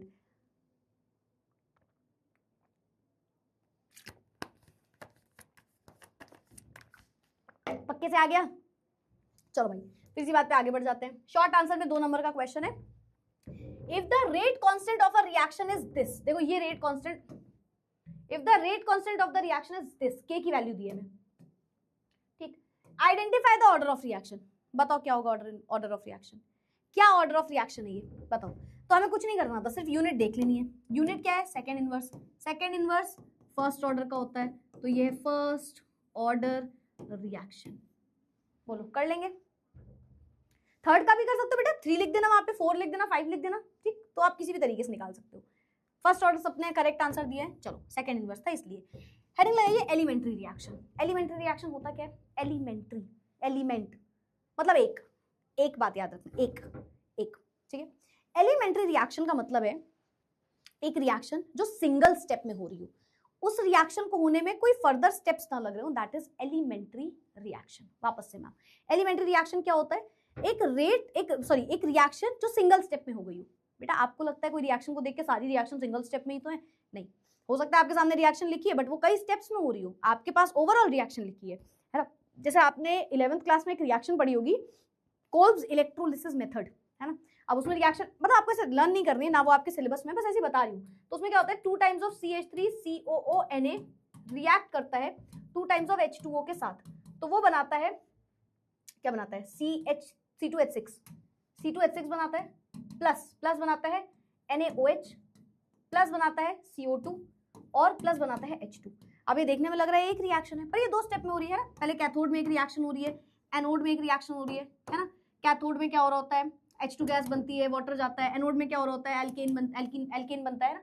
फटाफट ये रिएक्शन फर्दर हो रही होती है। देखने में लग रहा है एक रिएक्शन है बट ये मल्टीपल स्टेप में होती है ना। ऐसे बहुत सारी रिएक्शंस हैं। ये तो चलो इलेक्ट्रोलिसिस में मल्टीपल स्टेप है जो आपके में है भी नहीं। ऐसी बहुत सी रिएक्शन होती है जो बहुत सारे स्टेप्स में हो रही होती है, तो उन्हें आप बोलते हो कॉम्प्लेक्स रिएक्शन। वहीं अगर कोई रिएक्शन एक सिंगल स्टेप में हो गई तो उसे आप बोलते हो एलिमेंट्री रिएक्शन। ठीक, जैसे मैंने बोला H2 और I2 आपस में जब रिएक्ट करते हैं ना तो 2 टाइम्स ऑफ HI बनाते हैं। ये रिएक्शन एक ही स्टेप में हो रही है तो आप इसको बोलोगे मैम ये एक एलिमेंट्री रिएक्शन है, दिस इज एलिमेंट्री रिएक्शन। ऐसी रिएक्शन जो कि एक स्टेप में हो रही हो वही हमारी एलिमेंट्री रिएक्शन होती है। अब बेटा एक बड़ी इंपॉर्टेंट कहानी, अगर कोई रिएक्शन सिंगल स्टेप में हो रही है तो जो आप A और B की पावर लिख रहे हो ना, लेट सपोज मैंने आपसे बोला कि यार A प्लस B से हमें मिल रहा है A plus Y time of B से मिल रहा है Z time of C plus M time of D। Let suppose ये मैंने एक रिएक्शन लिख दी। अब सुनना इस रिएक्शन में मैं आपसे बोलूंगी बेटा एक बात बताना मुझे, ये कॉन्सेंट्रेशन ऑफ A की पावर, मैंने बोला रेट लॉ लिखो, चलो ऐसे समझो, मैंने बोला रेट ऑफ रिएक्शन बताओ, तुम बोलोगे मैम K A की पावर X B की पावर Y, यही पढ़ा है। चलो अभी इसको हटा दो, पहले तो इसको कुछ और लिख दो वरना फिर बोलोगे सही तो है मैम। ठीक है, मैंने बोला A B C D, चलो ये रिएक्शन है। अब आपने बेटा अभी तक क्या पढ़ा था कि जो X और Y है वो इक्वल हो भी सकता है A और B के, और जो X और Y है वो इक्वल नहीं भी हो सकता है A और B के। आपको बताया गया इतनी देर से कि ये एक्सपेरिमेंटली निकलता है, आपको यही बताया गया ना कि एक्सपेरिमेंटली निकलता है, हो सकता है ये बराबर हो सकता है ये बराबर ना हो। अभी तक हमने ये पढ़ा, यस मैम। अगर आपको बेटा कोई रिएक्शन में बोल दे कि ये जो रिएक्शन आपको दी है ये एक एलिमेंट्री रिएक्शन है, एलिमेंट्री रिएक्शन है, एलिमेंट्री मतलब ये रिएक्शन सिंगल स्टेप में हुई है, तो फिर आपको नहीं सोचना है, फिर आपको ये नहीं देखना कि एक्सपेरिमेंट में क्या हुआ होगा, फिर आपको सिंपल सी बात मान लेनी है कि अगर ऐसा एलिमेंट्री रिएक्शन है तो आप तुरंत बोल दोगे कि ये जो X और Y है ये A और B के बराबर है। एक एलिमेंट्री रिएक्शन में जो आप रेट लॉ में कॉन्सेंट्रेशन की पावर लगाते हो ना, एक एलिमेंट्री रिएक्शन में वो हमेशा स्टोइकियोमेट्रिक कोफिशिएंट के बराबर होती है। मतलब जो भी आपने बैलेंसिंग करी होगी ना वो X और Y वही है, पर ये सिर्फ और सिर्फ सिंगल स्टेप की बात हो रही है। आपको वो बोलेगा कि ये रिएक्शन एक एलिमेंट्री रिएक्शन है, मैम नहीं बोला तो फिर आप पूरा मेथड लगाओगे, फिर आप पूरा फॉर्मूला लगाओगे जो आपको भी सिखाया जाएगा, है ना। फिर आप पूरा मेथड लगाना स्टार्ट बैठ जाओगे, है ना। आप बोलोगे फिर हम X और Y निकालेंगे, अगर दे दिया तो ठीक है, नहीं दिया तो निकाल ही जाते हैं वैल्यू, जैसे एक्सपेरिमेंट से निकाल सकते हो या जो आपको भी फॉर्मूला बताया जाएगा, और अगर दे दिया तो आप डायरेक्ट लिख दोगे कि वो बराबर है। ठीक है नाउ ये लेकिन कॉम्प्लेक्स रिएक्शन के साथ नहीं होता। अगर कोई रिएक्शन एक से ज्यादा स्टेप में हो रही है तो ये पूरी चीज गलत हो गई, फिर ये हमेशा बराबर नहीं होगा, फिर ये हमेशा बराबर नहीं होगा। ठीक है now in the rate law for an elementary reaction जो एक्सपोनेंट है रिएक्टेंट कॉन्सेंट्रेशन के वो डायरेक्टली डिटरमाइन करते हो, जो मैंने आपको अभी भी बताया कि ऐसी कोई बड़ी बात नहीं है। अगर आप बात कर रहे हो एलिमेंट्री रिएक्शन तो ये पावर जो है वो डायरेक्टली उसके स्टोइकियोमेट्रिक कोफिशिएंट के बराबर हो जाएगा, बात ही खत्म। ठीक है बात ही खत्म, ठीक बात ही खत्म हो गई फिर। तो ये हमारा एलिमेंट्री रिएक्शन है। Question, define elementary reaction, step in reaction. Elementary step in a reaction, एक एलिमेंट्री स्टेप लिखना है आपको रिएक्शन का। मैंने आपको अभी भी दिखाया H2 और I2 रिएक्ट करते हैं 2 टाइम्स ऑफ HI बनाते हैं।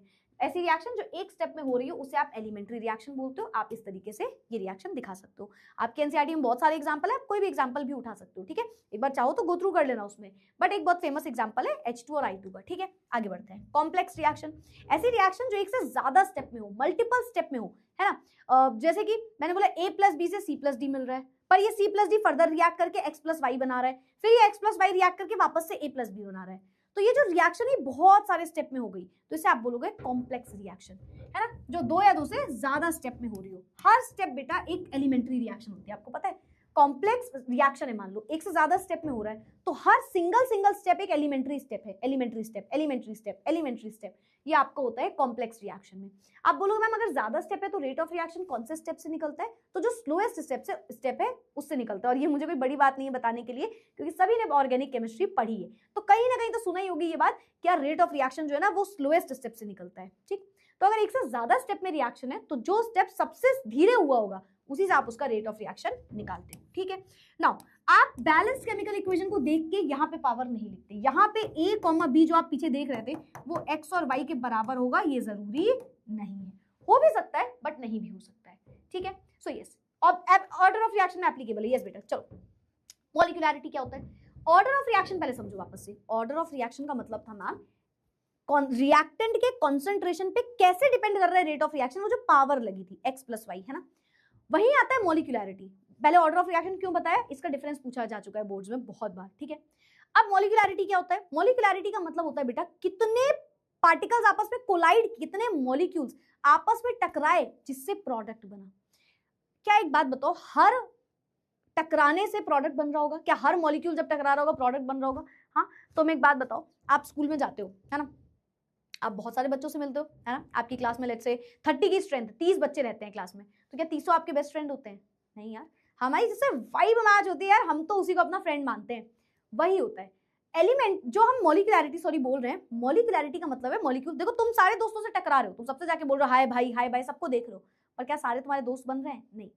सिमिलरली बहुत सारे मॉलिक्यूल्स आपस में टकरा रहे होंगे रिएक्शन में, पर हर टकराव से प्रोडक्ट बन रहा है ये सच बात नहीं है, ये जरूरी नहीं। ठीक है, मॉलिक्यूलैरिटी क्या होता है?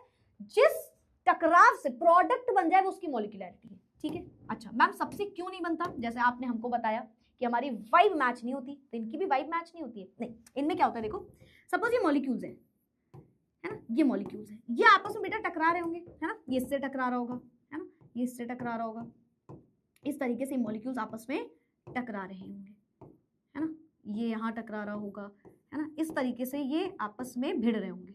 ठीक है मैम, यस मैम, है ना, इस तरीके से कैसे भी। अब इनमें से जो भी टकराव, जो भी कोलिजन, टकराव मतलब कोलिजन, जो भी कोलिजन बेटा, जो भी कोलिजन इफेक्टिव कोलिजन में होगा, इफेक्टिव कोलिजन मतलब हर टकराने से प्रोडक्ट नहीं बनेगा, ऐसा कोलिजन जो एक सर्टेन एंगल में हो, है ना, कोई एक पर्टिकुलर एंगल में हो, सर्टेन एंगल, है ना, मतलब जो 90 डिग्री वाले एंगल से टकरा रहे हैं बस उन्हीं से प्रोडक्ट बन रहा है, हो सकता है ये चीज, है ना, हो सकता है किसी पर्टिकुलर क्या बोलते हैं उसको, बहुत सारी चीजें हो सकती हैं, बताओ क्या हो सकता है, और बताओ क्या हो सकता है। लाला लाला वाला एग्जांपल याद है? क्या बात है यार, तो तुम मतलब बहुत सारा पढ़ के आए हो, है ना, तो पता नहीं है लाला ला ला ला, जरूरी नहीं तुम जिससे टकराओ ये गाना बज जाए तुम्हारे दिमाग में, पर कुछ लोगों से टकराने के बाद ये गाना बज जाता है ना, सबसे प्रोडक्ट नहीं बनता, ऐसा नहीं कि सबसे लव लाइफ स्टार्ट हो गई, किसी से होती है, सबके साथ तो नहीं हो जाती है तुम्हारी कि यार आम कोई भी हो जिंदा होनी चाहिए, ऐसा तो नहीं है। ठीक है, तो यस, है ना, तो एक डेफिनेट एंगल में होना चाहिए, किसी एक पर्टिकुलर एंगल में होना चाहिए, है ना,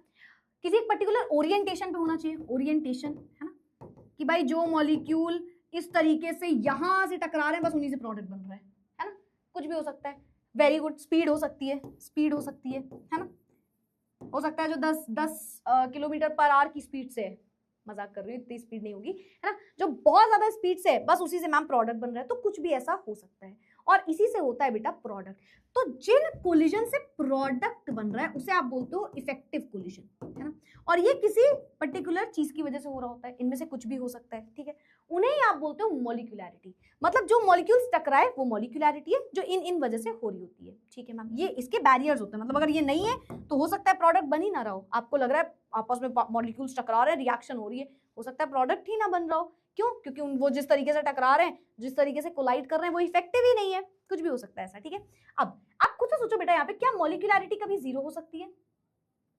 क्या मॉलिक्यूलैरिटी इक्वल्स टू जीरो हो सकती है? Answer is no ma'am. क्यों? ऐसा थोड़ी है कि कोई भी मॉलिक्यूल टकरा ही नहीं रहा है। भाई आपने सारी कहानी कर दी, सारी कहानी, अभी आपने बोला मैम हो सकता है, नहीं हो सकता है बट एक रिएक्शन में थोड़ी होगा। मैंने बोला रिएक्शन हो रही है तो ऑब्वियस सी बात है उसमें पार्टिकल्स टकराए होंगे आपस में, तो it can never be equal to zero. क्या ये कभी हाफ हो सकता है, मतलब कोई क्या बोलते हैं उसको, पॉइंट वैल्यू हो सकती है? कभी नहीं हो सकता। ऐसा थोड़ी आधा मॉलिक्यूल टकरा गया, ये थोड़ी हो सकता है। मॉलिक्यूल टकराए मतलब वो एक ही मॉलिक्यूल है, ठीक है, तो it can never be equal to zero. ये हमेशा एक इंटीजर वैल्यू होगी, है ना, जो 2 हो सकती है, 3 हो सकती है, 3 से भी ज्यादा जनरली नहीं होती, पता है 1 भी नहीं होती है ना, 2 हो सकती है, 3 हो सकती है, 3 से भी ज्यादा नहीं होता जनरली। क्यों? क्योंकि मान लो, तुम समझ रहे हो कितनी बड़ी बात है, 3 मॉलिक्यूल आपस में परफेक्ट एंगल बना ले और फिर जाके उनका इफेक्टिव कोलिजन हो, तो जनरली 2 ही पार्टिकल आपस में टकराएंगे। पूरी चीज यहाँ पे जो मैंने समझाई लिखी हुई है। मॉलिक्यूलैरिटी किसी भी रिएक्शन की नंबर ऑफ रिएक्टिंग स्पीशीज हो सकती है, मॉलिक्यूल हो सकता है, एटम हो सकता है, आयन हो सकता है, जो कि एक एलिमेंट्री रिएक्शन में हो रहा होगा।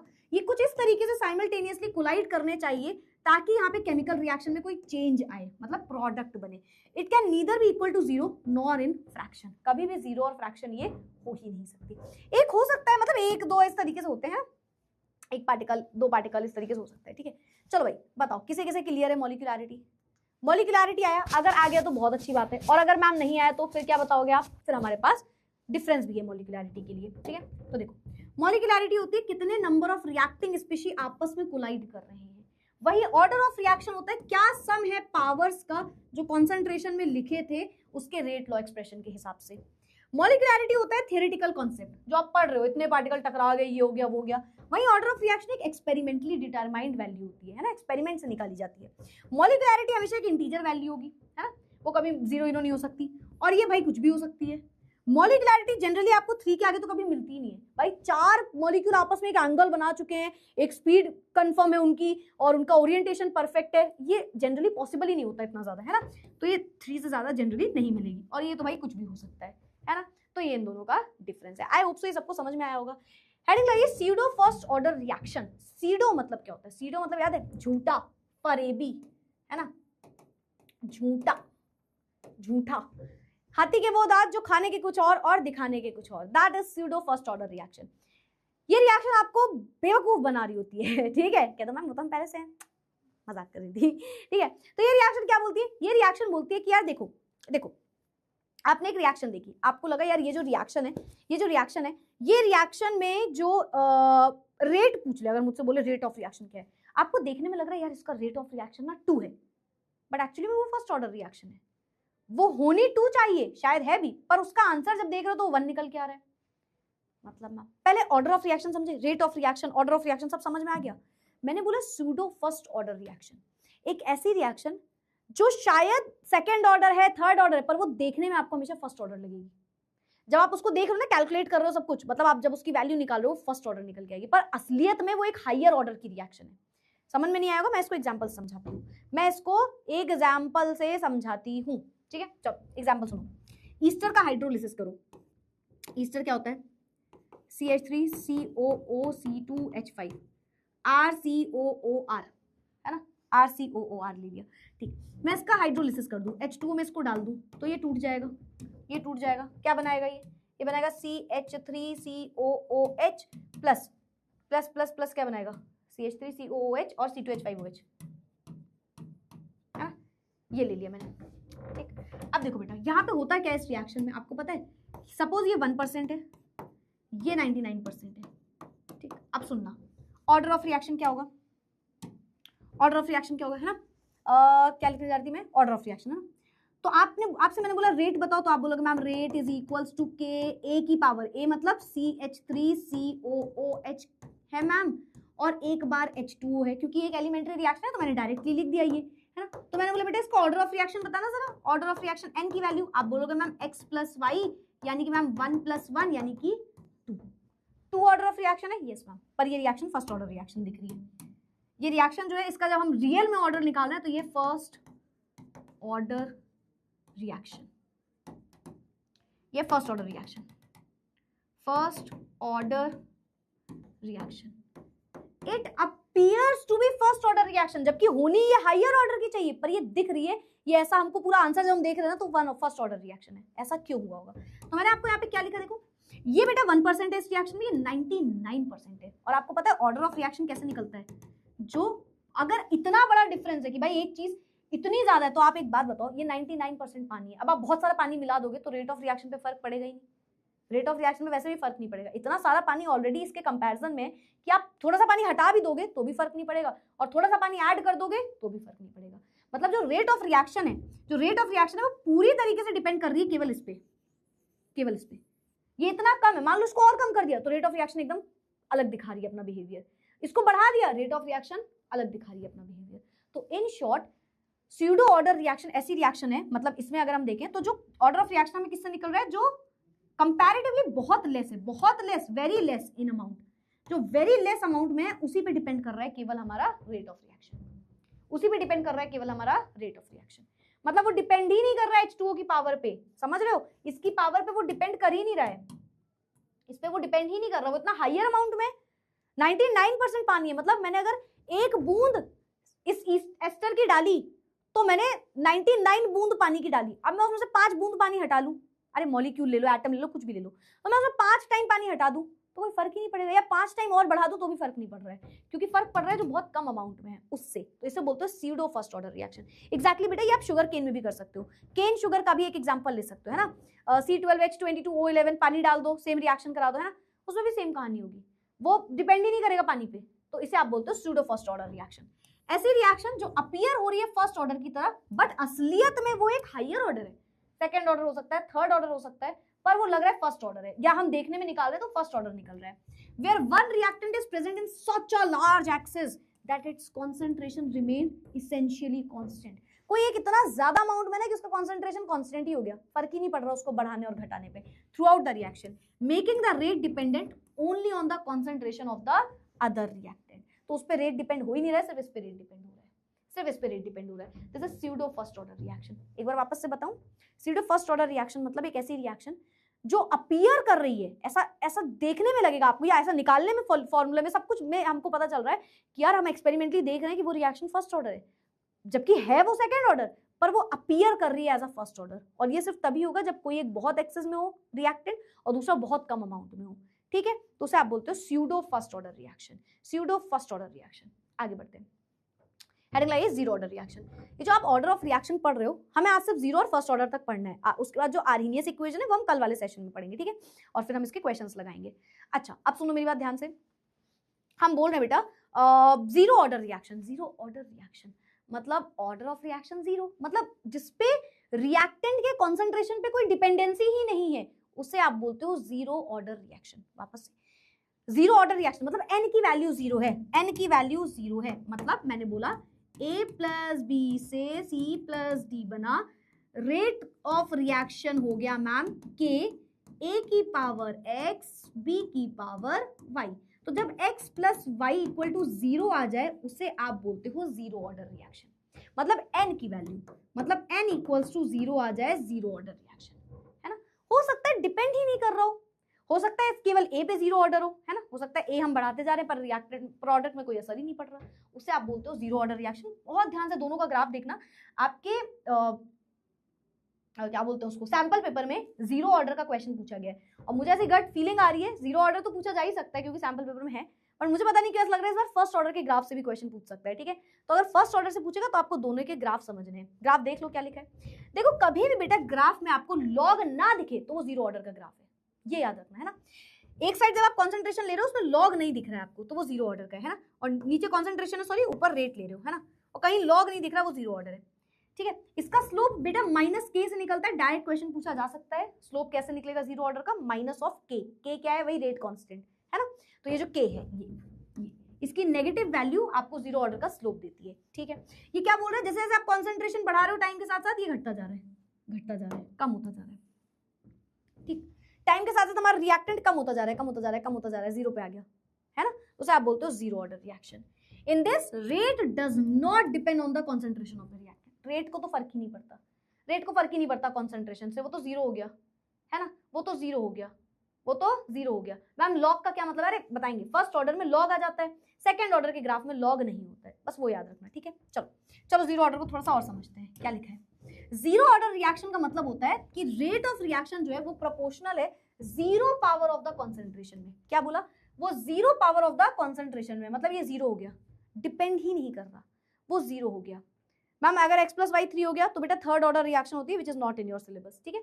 चलो नाउ जीरो ऑर्डर रिएक्शन जो है वो रिलेटिवली अनकॉमन होती है but they occur under special condition. देखो जनरली तो जीरो ऑर्डर का मतलब नहीं होता, क्योंकि आप जब रिएक्टेंट बढ़ा रहे हो तो जनरली तो प्रोडक्ट बनेगा ही बनेगा, बढ़ेगा या घटेगा, तो जनरली ये कभी भी जीरो ऑर्डर कोई रिएक्शन होती नहीं है, आइडियली अगर आप बोलो तो, है ना। पर कुछ रिएक्शन होती भी है, जैसे कि सम एंजाइम कैटलाइज्ड रिएक्शन, है ना, कुछ enzyme catalysed reaction, biochemical reaction, उनमें हमारी जीरो ऑर्डर देखने को मिलती है कि उसमें हम कोई चीज ऐड करते जा रहे हैं बट रेट ऑफ रिएक्शन पे फर्क नहीं पड़ रहा, है ना।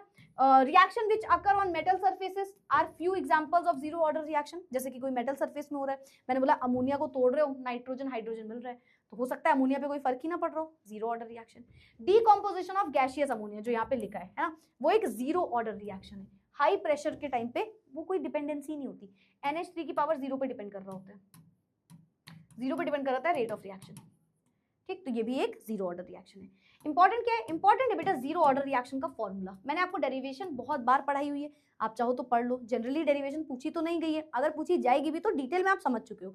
अभी फिलहाल आपको समझना है जो इससे क्वेश्चन आएगा, जीरो ऑर्डर रिएक्शन। अगर आप, हाँ, वन शॉट में भी है वो, ठीक है, वो वन शॉट में भी है तो आप चाहो तो लिख सकते हो। फोटोकेमिकल रिएक्शन भी बेटा जीरो ऑर्डर होती है, एग्जैक्टली अभी आपने देखा है ना, एक क्वेश्चन किया था हमने। चलो ये इसकी भाई डेरिवेशन है, सिंपल सी बात है, K is equal to A not minus A upon T, simple सा फॉर्मूला है। K इज इक्वल टू, यहाँ पे मैं लिख भी देती हूँ, zero order, for zero order reaction, एक जीरो ऑर्डर रिएक्शन के लिए K is equals to, formula होता है K is equals to A not minus A upon, जिसे आप R not minus R upon T भी बोल सकते हो, मतलब रिएक्टेंट, यार A लिखो चाहे R लिखो, याद रखना व्हाट इज A, यहाँ पे लिख ही लेते हैं, चलो व्हाट इज A, यहाँ पे A है क्या, A है रिएक्टेंट का कॉन्सेंट्रेशन, A है कॉन्सेंट्रेशन ऑफ रिएक्टेंट, A एक रिएक्टेंट है जिसका आप कॉन्सेंट्रेशन लिख रहे हो, ठीक है, concentration. What is A not, अच्छा सुनो, A नॉट या R नॉट भी बोलते हो, इसको R भी बोल सकते हो, ठीक है। ये बेटा इनिशियल कॉन्सेंट्रेशन होता है, ये बड़ी कंफ्यूजन वाली बात है तो उसको लिखो, इनिशियल कॉन्सेंट्रेशन जो A का है, ठीक, और ये फाइनल होता है, फाइनल या रिमेनिंग जिसे आप बोल सकते हो, रिमेनिंग या फाइनल, रिमेनिंग या फाइनल, या आपको रिमेनिंग ही लिखना है तो आप रिमेनिंग ही लिखो, रिमेनिंग कॉन्सेंट्रेशन है ये A का। A क्या है, एक रिएक्टेंट है, A क्या है, एक रिएक्टेंट है, उसका जो रिमेनिंग कॉन्सेंट्रेशन है वो होता है A, जिसे आप कई बुक्स में A माइनस एक्स से लिखा हुआ देख सकते हो, A माइनस एक्स से लिखा हुआ देख सकते हो। वो आपसे बोलेगा 70% बचा है, तो आप बोलोगे मतलब 100 माइनस 70, 100 माइनस 70, यानी कि उस टाइम पे A की वैल्यू हो जाएगी 30।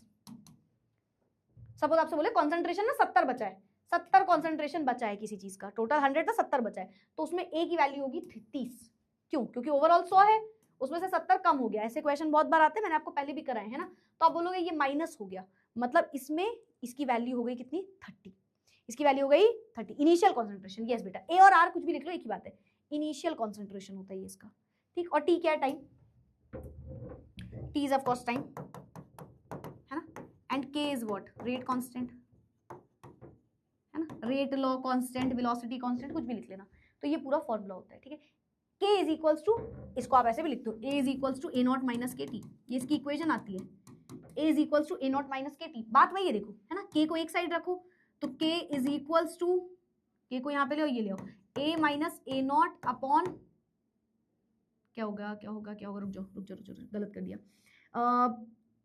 KT is equals to A not minus A, है ना, K is equals to A not minus A upon T, सही तो है, सही, K is equal to A not minus A upon T, A not minus A upon T, एक ही बात है, ठीक है। तो ये आपकी जीरो ऑर्डर रिएक्शन, आपको ये याद करना है, मेरे साथ अभी याद करो, A is equals to A not minus K T, simple दिमाग में रखो, A is equals to A not minus K T, है ना, A is equals to A not minus K T, ये आपको इक्वेशन याद रखनी है, चाहो तो फॉर्मूले के फॉर्म से डायरेक्ट याद कर लो, चाहे तो इक्वेशन से याद कर लो।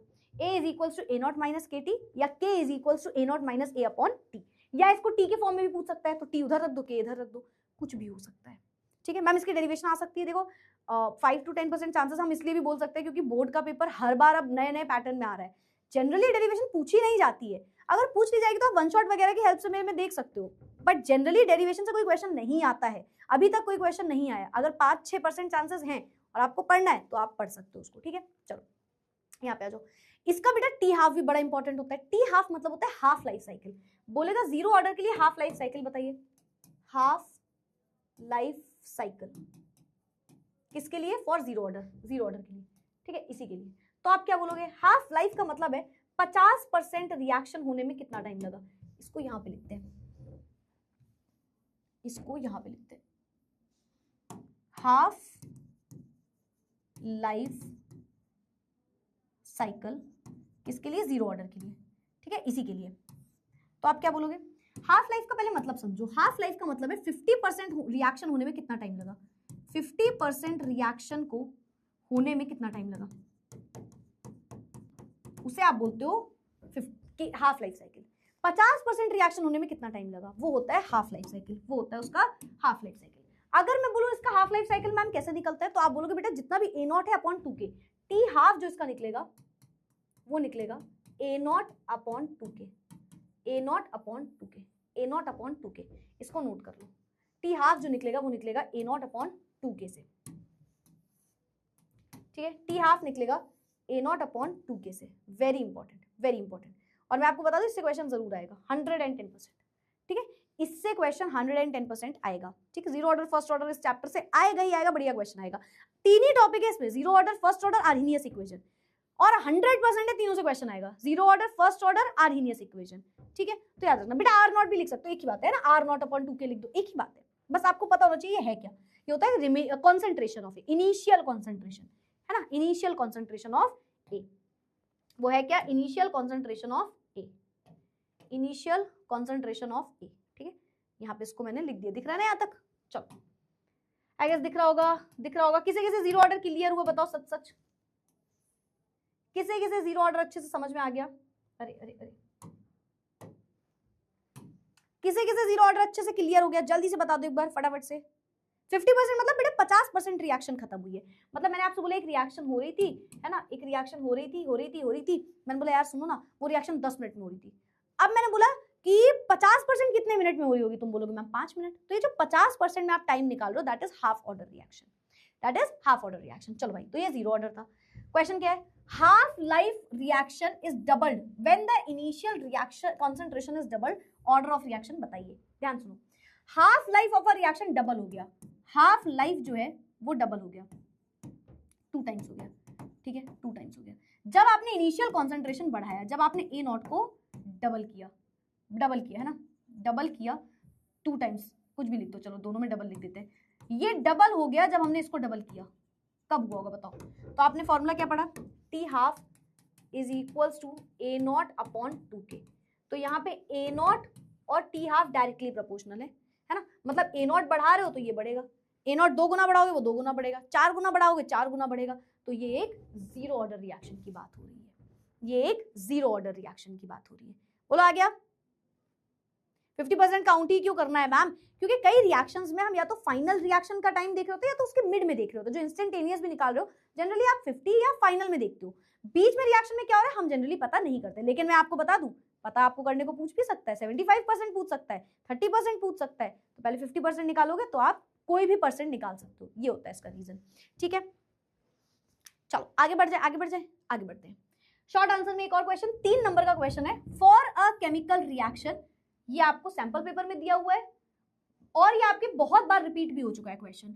फॉर अ केमिकल रिएक्शन, ये आपकी एक रिएक्शन है, रिएक्टेंट से प्रोडक्ट मिल रहा है, variation in the F concentration R versus time plot is given as, ठीक है, आपको एक कॉन्सेंट्रेशन वर्सेस टाइम का ग्राफ गिवन है। Predict the order of reaction, बताओ अभी भी पढ़ा, कॉन्सेंट्रेशन के साथ साथ टाइम के साथ साथ, सॉरी, कॉन्सेंट्रेशन कम होता जा रहा है, कौन सा ऑर्डर होता है, zero order reaction. What is the slope of the curve? Slope कैसे निकालते हैं, -k से निकालते हैं, ठीक है। तो आप बोलोगे it is a zero order reaction, इसका स्लोप निकलता है -k से, ठीक है। इसमें एक और पॉइंट था, आर्हीनियस इक्वेशन का था, 3 नंबर का, इसीलिए क्योंकि 2 क्वेश्चन ये, एक क्वेश्चन और था पर वो आर्हीनियस से था जो आपको पढ़ाया नहीं, तो मैंने यहाँ पे हटा दिया, ठीक है। मैम ए और आर सेम है ना, यस बेटा, हम ए को आर बोल रहे हैं, आर को ए बोल रहे हैं, ए नॉट को आर नॉट, ये सब सेम है, ठीक है, सेम है ये, ठीक। तो कुछ भी लिख सकते हो, बस आपको मीनिंग पता होना चाहिए। वेरी गुड, आगे बढ़ते हैं। फर्स्ट ऑर्डर रिएक्शन, पहले नाम से समझो, जो रिएक्टेंट का कॉन्सेंट्रेशन है उसकी पावर 1 पे डिपेंड कर रहा है, that is first order reaction. जो रिएक्टेंट का कॉन्सेंट्रेशन है उसकी पावर 1 पे डिपेंड कर रहा है, तो वो क्या है, फर्स्ट ऑर्डर रिएक्शन है। Yes ma'am. ग्राफ से समझते हैं। फॉर अ ग्राफ, मान लो मैंने एक ग्राफ रख दिया आपके सामने, ठीक है। अब इस ग्राफ में देखो, पहले बहुत सिंपल सी बात मैं बता दूं, लॉग आ गया, देखो है ना, लॉग आ गया। लॉग ऑफ आर पे डिपेंडेंसी है तो ये हमेशा फर्स्ट ऑर्डर रिएक्शन है, समझ रहे हो। सेकंड होता तो कंफ्यूज होता, पर सेकंड तो आपके सिलेबस में इस बार है नहीं, ठीक है, पर आपको ये चीज याद रखनी है। लॉग वर्सेस टाइम जब हम देख रहे हैं, मतलब रिएक्टेंट को लॉग के टर्म्स में विद रिस्पेक्ट टू टाइम देख रहे हैं, तो वो भी एक नेगेटिव ग्राफ है। मतलब टाइम के साथ साथ वो कम हो रहा है, पर लॉग ऑफ रिएक्टेंट नहीं, अगर सिर्फ रिएक्टेंट होगा तो जीरो ऑर्डर, और लॉग ऑफ रिएक्टेंट होगा तो फर्स्ट ऑर्डर, ठीक। और log of reactant R not, यहां पे पता क्या लिखा है log R not upon R, देख रहे हो आर नॉट मतलब इनिशियल कॉन्सेंट्रेशन और फाइनल को देख रहे हो विद रिस्पेक्ट टू टाइम, तो वो बढ़ता हुआ दिखता है, इसका स्लोप आता है माइनस के से, मतलब बराबर है, क्योंकि ऑब्वियस बात है नेगेटिव ग्राफ है, और इसका स्लोप आएगा बेटा k अपॉन 2.303। मैम ये k कहां से आया, 2.303 क्या है, लॉग क्या है, तो वो हम सिंपल सी बात है उसके फॉर्मूले में रखा हुआ है वो, ठीक है। तो अगर हम इसके फॉर्मूले की बात करें फिर से ग्राफ में आ जाएंगे, डोंट वरी। पहले फर्स्ट ऑर्डर का मतलब बताओ। मतलब मैम जो रेट ऑफ रिएक्शन है वो प्रोपोर्शनल है किसके, फर्स्ट पावर के, है ना। रिएक्शन में जो कॉन्सेंट्रेशन है उसकी पावर 1 पे है, मतलब x प्लस वाई की पावर इस बार 1 आ रही होगी, 1 पे डिपेंडेंसी है, ठीक है भाई, ठीक है। क्या लिखा है, फॉर्मूला देख लो, फॉर्मूला रट लो दिमाग में, 2.303 upon T log R not upon R, 2.303 upon T log R not upon R, मैं यहाँ पे लिखूंगी भी 2.303 upon T log R not upon R for first order reaction. अगर मैं फर्स्ट ऑर्डर रिएक्शन की बात करूं, लेट्स से मैं फर्स्ट ऑर्डर रिएक्शन की बात कर रही हूं, तो फॉर्मूला क्या है हमारे पास फॉर्मूला है K is equals to 2.303 R not upon R, 2.303 क्या था, R नॉट अपॉन R, और ये फॉर्मूला हमें याद रखना है, 2.303 upon T log R not upon R, 303 upon, इसको 3 लिखना बेटा, अरे यार 303, 2.303 upon T log R not, again A not भी बोल सकते हो, अपॉन आर, मैं इसको ए नॉट लिख दे रही हूँ ना, ए नॉट अपॉन ए, ठीक। ए नॉट क्या है, कंफ्यूज नहीं होना, ए नॉट है क्या, ए नॉट है क्या, अरे यार क्या हो रहा है इसमें आज, चल जा भाई, ए नॉट अपॉन, अच्छा आ गया, ये है क्या, ए नॉट है क्या मैम, ए नॉट है ए माइनस एक्स, भूलना नहीं, ए नॉट है A minus X, remaining concentration, R not भी लिख सकते हो, एक ही बात है, आर नॉट भी लिख सकते हो, एक ही बात है, ए माइनस एक्स, और ए क्या है, सॉरी उल्टा लिख दिया, सॉरी, वापस से लिखती हूँ मैं, उल्टा लिख दिया, वो तो इनिशियल था ना, नीचे था ए माइनस एक्स, ठीक है। तो आर नॉट अपॉन आर में या ए नॉट अपॉन ए में, ये जो नॉट है ये इनिशियल है, इनिशियल कॉन्सेंट्रेशन है, वही जो नीचे लिखा है वो ए माइनस एक्स है, रिमेनिंग कॉन्सेंट्रेशन, याद रखना, रिमेनिंग कॉन्सेंट्रेशन याद रखोगे। मैम एक्स क्या है बेटा, अभी बताया ना, मान लो रिएक्शन को बोल दिया 70% रिएक्शन हुई है, 70% रिएक्शन हुई है, तो आप बोलोगे मतलब 100 माइनस 70, मतलब आपसे किसने बोला एक 100% कॉन्सेंट्रेशन था और अब 70 बचा है, तो आपसे बोलेगा वो बताओ ये क्या है, इसकी वैल्यू आप क्या रखोगे, 100 कॉन्सेंट्रेशन था अब 70 हो गया, तो 100 माइनस 70 मतलब अब आपके पास 30 बचा है, तो वो जो एक्स है उसकी वैल्यू हो गई 70। क्वेश्चन से भी समझाऊंगी पर समझो, आपसे बोला इतना घट गया कॉन्सेंट्रेशन, जो वो घटा है वो वहां पे लिखना है ए माइनस एक्स में, ये दिमाग में बैठा लो, यही मैं बार बार बोल रही हूँ, और ये क्वेश्चन जरूर आता है, मैं आपको बता दूं, जरूर आता है, ये क्वेश्चन जरूर आता है, ठीक है। आपको भी मैं क्वेश्चन भी कराऊंगी, उसमें ये क्वेश्चन जरूर आएगा, तो ये आपको याद रखना है, ठीक है, ये आपको याद रखना है। चलो इसको हटा दूं मैं, अब ये तो मैंने लिख ही दिया किसका क्या मतलब है ना। अगर मैं इसका हाफ लाइफ बोल दूं, हाफ लाइफ साइकिल मतलब मैम 50% रिएक्शन में बोल रही हूँ, मैंने कहा 50% रिएक्शन होने में क्या हुआ, मतलब 50% रिएक्शन में कितना टाइम लगा, तो आप कैसे निकालोगे, तो आप बोलोगे ma'am T half is equals to 0.693 upon K, again याद कर लो, T half is equals to 0.693 upon K, 0.693 upon के, इसके हाफ लाइफ ऐसे निकलती है, ठीक है। बताओ तो मैम 100 वहां पे आर नॉट हो जाएगा, वो तो डिपेंड करेगा, आपको दिया होगा ना इनिशियल जो भी है, हाँ अगर उस कंडीशन में बात करोगे तो 100 हो जाएगा ना, ए माइनस एक्स, ए अपॉन ए माइनस एक्स, मतलब वही आपका इनिशियल कॉन्सेंट्रेशन हो गया, आया समझ में, हाँ उस कंडीशन में 100 हो जाएगा आर नॉट, है ना। मैम जीरो ऑर्डर का ग्राफ, जीरो ऑर्डर में वही नेगेटिव ग्राफ बन रहा है, देखो जीरो ऑर्डर में तो यही बताया ना, ये देखो एक बार नेगेटिव ग्राफ है, और अगर आप निकालोगे dA/dt तो वो एक स्ट्रेट लाइन ऐसे आ जाता है, कोई फर्क ही नहीं पड़ रहा मतलब, है ना। और कॉन्सेंट्रेशन का देखोगे तो वही सेम उसके बराबर होगा कॉन्सेंट्रेशन में, और इसी कॉन्सेंट्रेशन में लॉग रख दोगे तो यही सेम ग्राफ किसका हो जाएगा, फर्स्ट ऑर्डर का हो जाएगा, है ना। और लॉग A0/A रख दोगे तो उसका ग्राफ नेगेटिव नहीं होगा फिर उस टाइम पे, ठीक है। तो ये इसके कुछ ग्राफ्स होते हैं, इसके ग्राफ होते हैं, है ना। फिर उसका बढ़ता हुआ दिख जाएगा, और यहीं से देखो ये आ रहा था K/2.303, है ना, K/2.303 यहाँ से आया है K/2.303, ठीक है। तो जब इसको यहाँ ले जाओगे तो वो लॉग का कॉन्सेंट्रेशन का पूछ रहा था, तो इसीलिए वो लिखा है यहाँ पे, ठीक है। चलो भाई हम सीधा क्वेश्चन पे आते हैं, क्योंकि क्वेश्चन बहुत इंपॉर्टेंट है, जो आएगा ही आएगा, ठीक है। चलो पहले एमसीक्यू क्या है, रेडियो एक्टिव सब्सटेंस है, डिके कर रहा है इनटू प्रोडक्ट में, उसका T½ हमें 30 मिनट दिया हुआ है, फ्रैक्शन लेफ्ट आफ्टर 90 मिनट आपको बताना है। अच्छा पहले इस क्वेश्चन को समझो, मैं आपको बता दूं ये क्वेश्चन जनरली तो बहुत टाइम से अब नहीं पूछा जाता है, बट अगर आ जाए तो इसका एक एक्स्ट्रा फॉर्मूला है जो आपको याद रखना है, जो आपको बोलेगा फ्रैक्शन बताना है किसका, आप अपने तरीके से भी इसको निकाल सकते हो, इसका एक और तरीका है, बट एक फाइनल जो एक बहुत इजी तरीका होता है वो क्या होता है कि जो भी फ्रैक्शन है उसकी पावर n रख दो, और n होता क्या है, n होता है T/T½ ये आपको निकालना है, ठीक, T/T½ और फिर जो भी आपका फ्रैक्शन निकल के आएगा, जो भी फ्रैक्शन निकल के आया है उसकी पावर n रख दोगे आप। चलो करके देखते, कोई दिक्कत नहीं है। रेडियो एक्टिव सब्सटेंस डिके कर रहा है 30 मिनट में, फ्रैक्शन लेफ्ट आफ्टर 90 मिनट आपको बताना है ना। तो आफ्टर 90 मिनट वो बोल रहा है क्या फ्रैक्शन ऑफ मॉलिक्यूल्स, क्या फ्रैक्शन जो है वो बचेगा, ठीक है। तो आप बोलोगे मैम n निकाल लो, इसका n की वैल्यू निकाल दो, जो कि होगा T/T½ क्या था, T½ जो भी यहाँ पे t की वैल्यू है ना, यानी कि हो जाएगा 30/90, 0 0 कैंसिल, 3 2 जा 3 3 जा 9, है ना। उल्टा बोल दिया क्या मैंने, 90/3 होगा ना, 90/30, है ना। तो ये आ जाएगा 3 3 जा 9, यानी कि यहाँ से n की वैल्यू आ गई 3, ठीक। अब उसने आपसे पूछा क्या, this is the fraction left after 90 minute, आपको बताना है कितना फ्रैक्शन बचेगा 90 मिनट के बाद। तो या तो आप देखो जनरली एक रिएक्शन लगा दो, ठीक, या तो फिर आप यहाँ पे, क्योंकि हमें कुछ गिवन ही नहीं है कौन सा ऑर्डर ऑफ रिएक्शन है तो हम वो तो लगा नहीं सकते, तो पहले फ्रैक्शन हमने निकाल लिया। अब जैसा मैम ने आपको बताया, अब आपको क्या करना है, अब क्योंकि आप T½ की बात कर रहे हो, मतलब टाइम जो है वो हाफ हो रहा है, 1/2 है, तो 1/2 की पावर n रख देते हो आप, तो 1/2 की पावर कितनी हो जाएगी 3, है ना। तो यहाँ से आपका आंसर आ जाएगा 2 2 जा 4 4 2 जा 8, 1/8 इसका आंसर होगा, आंसर होगा 1/8, आंसर होगा 1/8, ठीक है। तो मैं इसको वापस से समझाती हूँ, बहुत सारे बच्चों ने ऑलरेडी आंसर दे दिया था, मैं आपको वापस समझाती हूँ।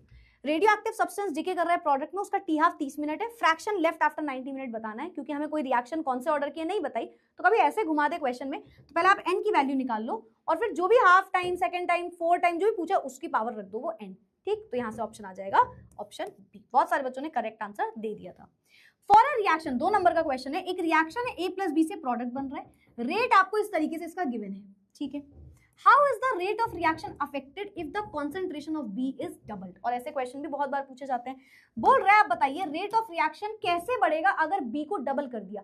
2 नंबर के क्वेश्चन में 2 पॉइंट थे, अगेन दूसरा पॉइंट शायद आर्हीनियस से होगा इसलिए इसमें नहीं है, ठीक है। चलो यहाँ पे देखो, तो अगर B को डबल कर दिया, देखो क्या लिखा है, रेट इक्वल्स टू, वैसे आंसर आ गया होगा चैट बॉक्स में, फटाफट से बता दो, फटाफट से बता दो। हाँ देखो generally radio active first order होता है, तो आप फर्स्ट ऑर्डर, वही मैं बोल रही हूँ, आप फॉर्मूले से भी कर सकते हो, बट आप चाहो तो यार इजी मेथड भी उसमें अपना सकते हो, क्योंकि हर बार आपको शायद ना गिवन हो सकता है कोई ऐसी रिएक्शन हो जिसमें ना गिवन हो, तो वो डायरेक्ट फॉर्मूला था वहां पे, ठीक है। वेरी गुड वेरी गुड, अर्चना ने हमें सबसे पहले आंसर दिया, देन आशीष ने हमें सही आंसर दिया, बहुत सारे बच्चों ने करेक्ट आंसर दिए, ठीक है। एन क्या है मैम वहां पे, एन वही ऑर्डर ऑफ रिएक्शन था, है ना, यहाँ पे एन जो है ऑर्डर ऑफ रिएक्शन बोले, फ्रैक्शन जो आपने निकाला है दैट इज एन, ठीक है। चलो तो रेट है क्या मैम के, या ऐसे लिख लो, डायरेक्टली प्रोपोर्शनल है देखो a की पावर 1 पे, है ना, और डायरेक्टली प्रोपोर्शनल है a की पावर b की पावर 2 पे, यानी कि देखो रेट ऑफ रिएक्शन जब यहाँ पे डबल हुआ तो रेट ऑफ रिएक्शन यहाँ पे इस तरीके से है, मतलब b को 2 गुना बढ़ाने पे रेट ऑफ रिएक्शन डिपेंड कर रहा है, मतलब b के डबल प्रोपोर्शनल है, तो बोल रहा है अगर b को तुमने डबल कर दिया और डबल कर दिया, डबल का डबल कर दिया, तो b के 2b का आपने स्क्वायर कर दिया, डबल कर दिया ना, मतलब तो रेट ऑफ रिएक्शन क्या हो जाएगा, सबको पता है 2 2 जा 4, 4 टाइम्स ऑफ b, तो रेट ऑफ रिएक्शन हो जाएगा 4 टाइम्स ऑफ b, ठीक है। तो हमारा आंसर हो जाएगा 4 टाइम्स, हमारा आंसर हो जाएगा 4 टाइम्स, सभी ने करेक्ट लिखा है, 4 times will be the right answer. Case based question 4 number का, ठीक है, एक पूरा केस गिवन है, ठीक है, देख लेंगे। In acidic medium the rate of the reaction between this and this, एक 2 आयंस दिए हुए हैं, is given by the expression this, ठीक है, एक एक्सप्रेशन से हमको ये दिया हुआ है, ठीक है, एक एक्सप्रेशन से हमको ये दिया हुआ है। Why does rate of reaction depends on pH? वो बोल रहे हैं बताओ रेट ऑफ रिएक्शन pH पे क्यों डिपेंड करेगा। यार क्वेश्चन देख के बताओ, अगर मैं ये सब छोड़ दूं, मैंने बोला पहले क्वेश्चन समझो फिर केस समझा करो। देखो क्वेश्चन में क्या है, H प्लस की पावर 2 है, तो यार सिंपल सी बात है उसकी pH पे तो डिपेंड करेगा क्योंकि वो H प्लस के कॉन्सेंट्रेशन पे है। ध्यान से देखो, वो बोल रहे हैं एक एसिडिक मीडियम में रिएक्शन हो रही है, फलाना फलाना रिएक्शन है, रेट लॉ हम तुमको लिख के दे रहे हैं। अब मुझे ये बताओ ये इसकी pH पे डिपेंड क्यों कर रहा है, तो आप क्या बोलोगे? आप बोलोगे यार देखो, आप बोलोगे क्योंकि pH यहाँ पे H प्लस के कॉन्सेंट्रेशन पे रेट ऑफ रिएक्शन का आपने हमें रेट लॉ एक्सप्रेशन में लिख के दिया है, मतलब इसके बढ़ने और घटने पे उसको फर्क पड़ रहा है, तो भाई H प्लस एक एसिडिक मीडियम है तो pH चेंज हो जाएगा। ठीक है, तो आप क्या बोलोगे? Rate of reaction depend upon the concentration, क्योंकि आपने लिख के दे दिया हमें H प्लस के कॉन्सेंट्रेशन पे है। ठीक है, तो इसीलिए pH जो है वो इस पे इन्वॉल्व होगा और इसीलिए यहाँ पे हमें ये पूरी चीजें गिवन होंगी। ठीक है, तो ये इसका आंसर हो जाएगा। What is molecularity of the reaction if, अच्छा ये आप बताओगे मुझे, चलो आप मुझे बताओ बेटा, अगर उसने बोला रेट इज इक्वल्स टू के H2 की पावर 1 Br2 की पावर हाफ, तो आप मुझे बताइए इसका रेट ऑफ रिएक्शन क्या होगा। इसका रेट मतलब ये कौन सी मॉलिक्यूलैरिटी का है, आप मुझे बताओ। अगर मुझे देखना ये कौन कौन सही बताएगा। मॉलिक्यूलैरिटी बताइए इसकी। मॉलिक्यूलैरिटी मतलब वो कुछ लिख के दे रहा है कि K is equals to H2 की पावर 1 और Br2 की पावर हाफ, तो आपसे बोल रहे हैं मॉलिक्यूलैरिटी बताइए, क्या लिखोगे? अब बहुत सारे बच्चे बोलेंगे ma'am 1 + 1/2 is equals to 2 + 1/2 which is 3/2, है ना, यही बोलने वाले हो। देखो आने लगे आंसर 3/2 है ना, पर ये आंसर नहीं है बेटा, आप कंफ्यूज मत हो। ऑर्डर ऑफ रिएक्शन नहीं पूछा है, मॉलिक्यूलैरिटी पूछा है। What is molecularity? Number of molecules जो कोलाइड कर रहे होंगे। अभी हमको कुछ गिवन नहीं है तो ऑब्वियस सी बात है ये दो मॉलिक्यूल्स के बारे में लिखा है, मतलब ये दोनों आपस में कोलाइड कर रहे होंगे। वेरी गुड, बहुत सारे बच्चों ने करेक्ट आंसर भी दिया है हमें, तो कोलाइड कर रहे होंगे ये, तो आप बोलोगे इसकी मॉलिक्यूलैरिटी है 2, मॉलिक्यूलैरिटी है 2, यानी कि बाय मॉलिक्यूलर है, बाय मॉलिक्यूलर है। बताओ किसे किसे समझ में आया? आया? एग्जैक्टली, मॉलिक्यूलैरिटी पूछा उसने, है ना, उसने मॉलिक्यूलैरिटी पूछा।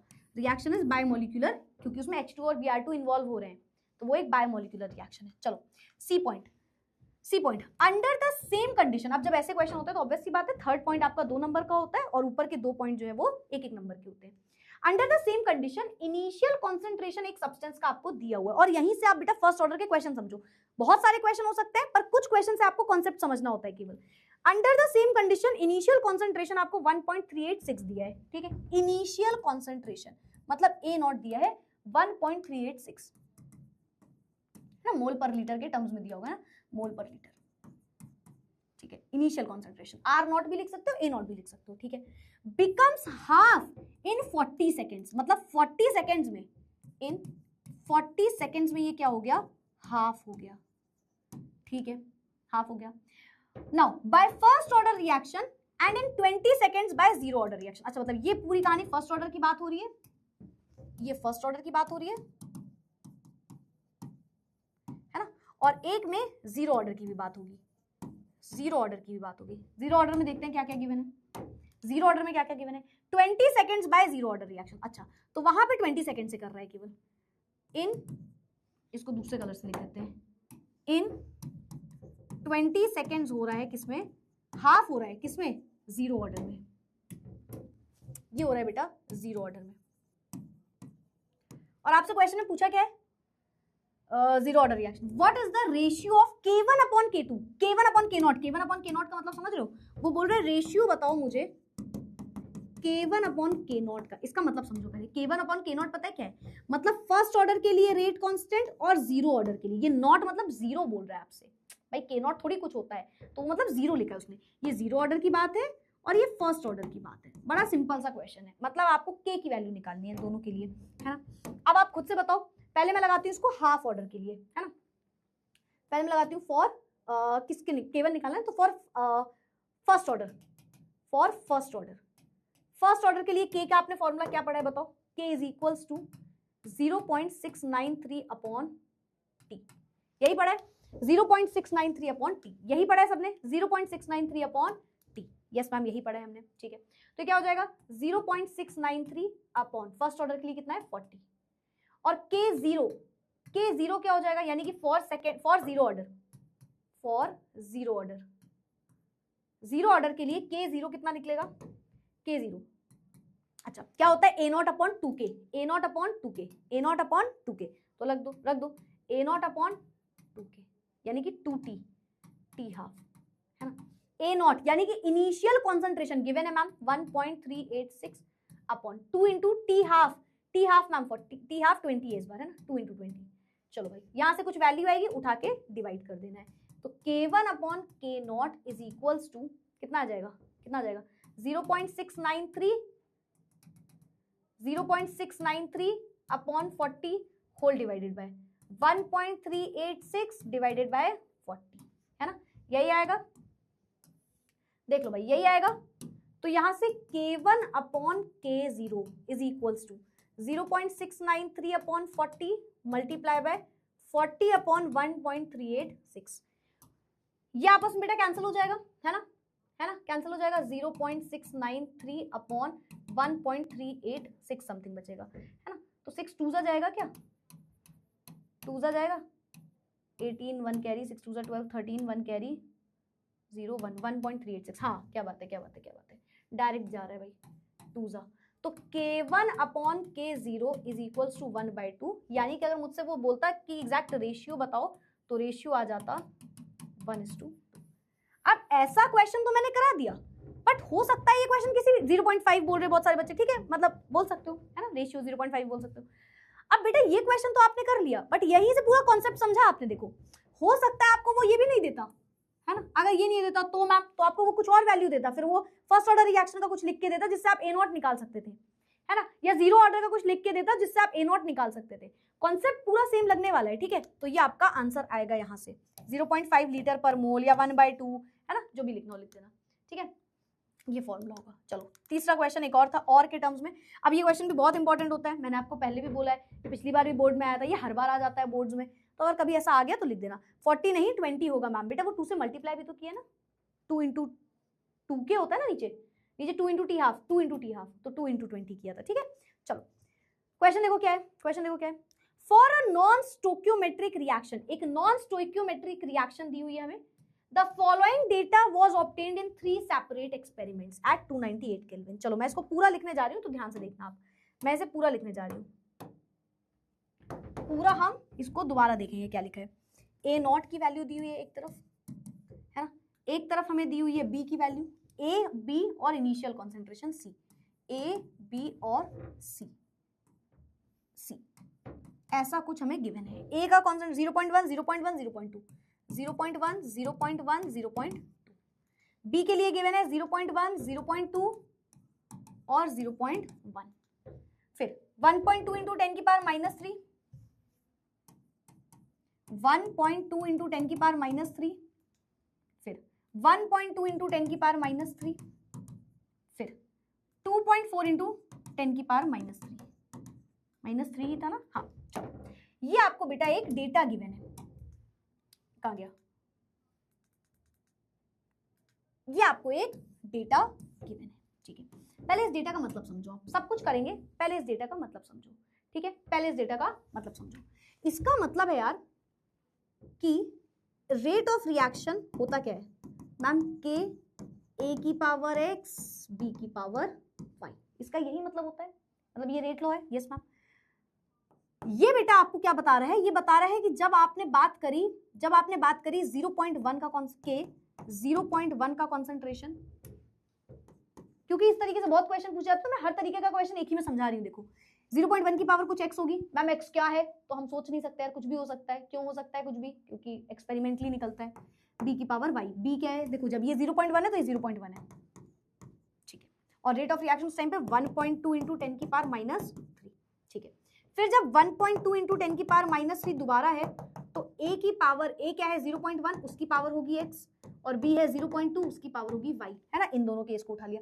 तीसरे केस में मैम जब 2.4 इंटू 10 की पावर -3 है, तो वो है k 0.2 की पावर x 0.1 की पावर y, ये हमें डेटा गिवन है। यहां से आप इस डेटा को बोलते हो, आप बोलते हो ये बेटा डेटा, यही है यहाँ पे डेटा, ये समझ में आया, यही डेटा है, ठीक है, यही एक डेटा है। चलो क्वेश्चन भी देख लेते हैं, देखा ही नहीं, what is the rate law for formation of C, C के फॉर्मेशन के लिए आपको रेट लॉ निकालना है, मतलब जब सी जो बन रहा है उसके लिए क्या फॉर्मेशन होगा, उसके लिए रेट लॉ, मतलब एक्स और वाई निकालना है बेसिकली सी के लिए, सिंपल एक्स और वाई निकालना है आपको, ठीक है। यस मैम, तो निकाल लो।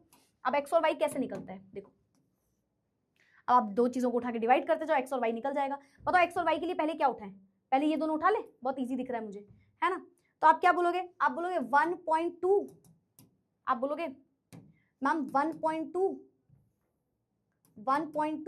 इंटू 10 की पावर -3 अपॉन 1.2 10 की पावर -3। कर क्या रहे हैं मैम हम, ये इसको लेट कर लो बेटा, आप इसको लेट कर लो, इक्वेशन 1, इक्वेशन 2, इक्वेशन 3।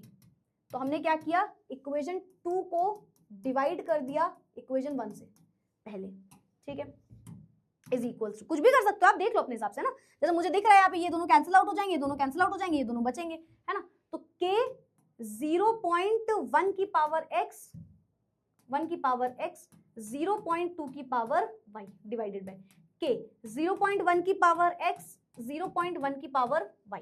देखो ये कैंसिल आउट हो जाएगा, k ये कैंसिल आउट हो जाएगा, ये कैंसिल आउट हो जाएगा, क्या बचेगा 0.2 की पावर, ये पॉइंट पॉइंट कैंसिल 2, यानी कि आप बोलोगे मैम 1 इज इक्वल्स टू 2 की पावर y। तो आप बताओ यहां से y क्या आएगा, यहां से y क्या आएगा, बताओ y क्या आएगा, y क्या आएगा, बताओ फटाफट से बताओ। मैम एक बार रिपीट कर दो, अरे कुछ नहीं बेटा, बस जो डेटा गिवन था वो लिखा और उसको रेट लॉ में बस लिख दिया, उस डेटा को मैंने रेट लॉ में लिख दिया, दैट्स इट, उस डेटा को मैंने केवल और केवल रेट लॉ में लिख दिया, ठीक। उल्टा बिल्कुल कर सकते हो, बिल्कुल कर सकते हो, 1 डिवाइडेड बाय 2 भी कर सकते हो, सब एक ही बात है बेटा, कोई दिक्कत नहीं आएगी यहाँ पे। आप बोल सकते हो 1 को मैम 2 से डिवाइड कर दो, आप वो भी कर सकते हो, कोई दिक्कत नहीं है। यहाँ पे 0.1 हो जाएगा, यहाँ पे 0.2 हो जाएगा, बस ये हो जाएगा 0.1 की पावर y 0.2 की पावर y, है ना। और फिर यहाँ पे सेम कहानी, पॉइंट पॉइंट कैंसिल, ये आ जाएगा, ये आ जाएगा 1 इज इक्वल्स टू 1/2 की पावर y। तो यहाँ से y क्या आएगा, बस ये बताओ मुझे जल्दी से, y क्या आएगा, y क्या आएगा, y क्या आएगा, सोचो सोचो सोचो, 0, वेरी गुड। तो y की वैल्यू कितनी आ जाएगी, y की वैल्यू कितनी आ जाएगी वहां से, मैम y की वैल्यू आ जाएगी 0, है ना। क्योंकि देखो सिंपल सी बात है, यहाँ पे 1 तो है ही नहीं, मतलब इसका मतलब ऐसा है कि 1/2, इसको अगर नहीं समझ पा रहे हो तो ऐसे समझो, कुछ नहीं लिखा है, मतलब 1/2 0 है, तभी तो यहाँ पे 1/2 y आ रहा है भाई, 1 का मतलब क्या है, 0 से है वो, तो यहाँ से y की वैल्यू आ जाएगी 0, y की वैल्यू आ जाएगी 0, y आ गई। अब x, कुछ लोग बोल रहे 2 कैसे होगी, पहले बताओ y है क्या बेटा, जो पावर है ऊपर, पावर कुछ नहीं है, पावर कुछ नहीं है तो मतलब 0 होगा ना, वो 0 ही तो होगा, है ना, तो इसीलिए वो लिखा है। चलो अब नेक्स्ट करो इसी का, अब x निकाल लो, x कैसे निकलेगा, x कैसे निकलेगा, कैसे निकलेगा बताओ। x के लिए क्या उठा ले बताओ, कोई भी दो उठा लो, वापस से x निकालना है, जिसमें y कैंसिल आउट हो रहा है उसको उठा लो। देखो जब y निकालना होता है तो x कैंसिल होना चाहिए, जब x निकालना है तो y कैंसिल होना चाहिए। बताओ किसमें बेटा y कैंसिल हो रहा है, देखो 0.1 और 0.1 कैंसिल आउट हो जाएगा, है ना, इसको उठा लो। इक्वेशन क्या करें, 3 डिवाइडेड बाय, इक्वेशन 3 को डिवाइड कर देंगे इक्वेशन 1 से, ठीक। इक्वेशन 3 क्या है मैम, इक्वेशन 3 है 2.4 इंटू 10 की पावर -3, इक्वेशन 1 क्या है 1.2 इंटू 10 की power -3 is equals to k 0.2 की पावर x 0.1 की पावर y, है ना। और फर्स्ट वाले में क्या है k 0.1 की पावर x 0.1 की पावर y। क्या होगा मैम यहाँ पे देखो, ये कैंसिल आउट हो जाएगा 2 जा, है ना, और x क्या निकालना है इस बार, x निकालना है तो y कैंसिल आउट हो रहा होगा, हो गया मैम, पॉइंट हटाओगे k कैंसिल हो जाएगा, क्या आ जाएगा, क्या आ जाएगा देखो मैम 2 इज इक्वल्स टू 2 की पावर x। अब बताओ यहाँ से x कितना आ गया, जल्दी से बता दो, अब बताओ x कितना आ गया, x इज इक्वल्स टू क्या आएगा, खुद से बता दो मुझे, 2 की पावर कितनी होगी कि x आ जाए, 2 की पावर कुछ नहीं है मतलब 1 होगी मैम, तो अब x की वैल्यू 1 आ जाएगी, तो हमारा y आ गया 0, x आ गया 1। कई बार आपसे इसी में पूछ सकता है, 3 नंबर में केवल यही क्वेश्चन पूछ लेगा, समझ रहे हो, जो आपको ये इतना बड़ा क्वेश्चन इसमें छोटा सा पॉइंट में गिवन है ना, पूरा क्वेश्चन ही 3 नंबर का बेटा पूछ लिया जाएगा। और मैं बोल रही हूँ बहुत बार बोर्ड में रिपीट हुआ है, ये कभी भी किसी भी साल में पूछा जाता है, तो ये क्वेश्चन बहुत अच्छे से समझा करो, ठीक है। तो भाई हम क्या बोलेंगे, अगर ऑर्डर ऑफ रिएक्शन बोलेगा तो क्या निकलेगा 1 निकलेगा, अगर पूछता है, यहाँ पूछा नहीं है लेकिन अगर पूछ लेता तो x plus y is equals to 1 plus 0 is equals to 1 निकल के आता, सेम क्वेश्चन में आपसे बोलेगा एक्स और वाई निकालो, फिर बोलेगा ऑर्डर ऑफ रिएक्शन बोलो, फिर बोलेगा रेट कांस्टेंट, के भी निकालने को बोल देगा इसी के आगे, बोलेगा के निकालो। के कैसे निकालोगे, किसी भी एक इक्वेशन को उठा लोगे, ठीक, सपोज इसको उठा लिया, x की पावर क्या है, x हमारा आया है 1, y आया है 0, तो यहाँ पे इसको एक साइड ले जाओ, k की वैल्यू निकल के आ जाएगी। रेट कांस्टेंट, इसी क्वेश्चन में रेट कांस्टेंट पूछ लेगा, सपोज पूछ लिया उसने, मान लो, लेट कर लो, उसने बोला k बताओ क्या है, क्या बोलोगे, बोलोगे कोई भी एक इक्वेशन, मैंने पहली इक्वेशन उठा ली, ठीक है, तो 1.2 इंटू 10 की पावर -3 अपॉन a क्या है 0.1, उसकी पावर x यानी कि 1, और 0.1 की पावर y यानी कि 0, यहीं से आ जाएगा। ये देखो 0 मतलब कुछ नहीं है ना, और इसकी पावर 1 है, पॉइंट हटाना 12 इंटू 10 की पावर 3, समथिंग आ रहा होगा। सेम क्वेश्चन ऐसे ही आएगा, ठीक है, ये हो गया। अच्छा ठीक है, ये भी हो गया, हमने ये कर लिया है ना, हमने ये x की वैल्यू निकाल ली, 1 आ गई हमारी। When concentration of B is doubled, अच्छा ठीक है, बस यही पूछा था हमसे मेरे ख्याल से ना, यही पूछा था ना, y 0 आ गया, x 1 आ गया, हाँ तो सीधा यही पूछा है। अच्छा क्वेश्चन में अभी तो हमसे इतना कुछ पूछा नहीं उसने। देखो what is the rate law formation of C, rate law formation पूछा था, मतलब वही, तो आप ये पूरा लिख दोगे। बताओ किसे किसे आया, किसे किसे आया, फिर से मैं बताती हूँ। आपने डेटा देखा, आपको सबसे पहले समझ लेना x और y निकालना है, पूरी इक्वेशन को वापस से लिखो, यानी कि a क्या है, पहले रेट लॉ के फॉर्म में लिख दो। रेट लॉ क्या होता है, रेट ऑफ रिएक्शन और कॉन्सेंट्रेशन ऑफ रिएक्टेंट का रिलेशन बताता है, लिख दिया मैम। अब सिंपल सी बात है, जब y निकालना है तो ऐसी कोई दो इक्वेशन लो जिसमें x कैंसिल हो जाए, और जब x निकालना है तो ऐसी दो इक्वेशन लो जिसमें y कैंसिल हो जाए, मतलब कम से कम ऐसा हो सकता हो, है ना। तो आपने ये निकाल के रख दिया, वहां से x और y सिंपल निकल के आ गया, कुछ नहीं करना। मैं बार बार बोल रही हूँ, क्वेश्चन बहुत इंपॉर्टेंट है बेटा, ये it is very important question, this is very important question. यहाँ पे आपको केस बेस्ड में 2 नंबर का दिया है, ये सेम क्वेश्चन 3 नंबर का पूछ लेगा आपसे, उसमें x निकालना होगा, y निकालना होगा, ऑर्डर ऑफ रिएक्शन निकालना होगा, k की वैल्यू निकालनी होगी, सब कुछ निकालना होगा, ठीक है। तो यहाँ पे देखो आंसर हमारा आ गया, कहाँ है ये देखो, when concentration of B is doubled, order of reaction, rate of reaction is equal to this, तो C, तो C यहाँ पे यही लिखा है कि A की पावर 1 और B की पावर 0 पे डिपेंड कर रहा है। देखो मैं आपसे बोलूँ C क्या है, C कैसे डिपेंड कर रहा है, तो आप बोलोगे मैम A की पावर 1 पे डिपेंड कर रहा है और B की पावर 0 पे डिपेंड कर रहा है, ये इसका कॉन्सेंट्रेशन है ना, ये इसका कॉन्सेंट्रेशन है। It is the rate law for the formation of C, तो C का रेट लॉ निकालना था। रेट लॉ पता ही है क्या होता है, K is equals to A की पावर x B की पावर y, है ना, या rate of reaction is equals to ये, तो हमने इसको निकाल दिया। बताओ किसे किसे क्लियर है, किसे किसे क्लियर है, परफेक्टली समझ में आया, अच्छे से आया, बहुत सारे यस आ गए।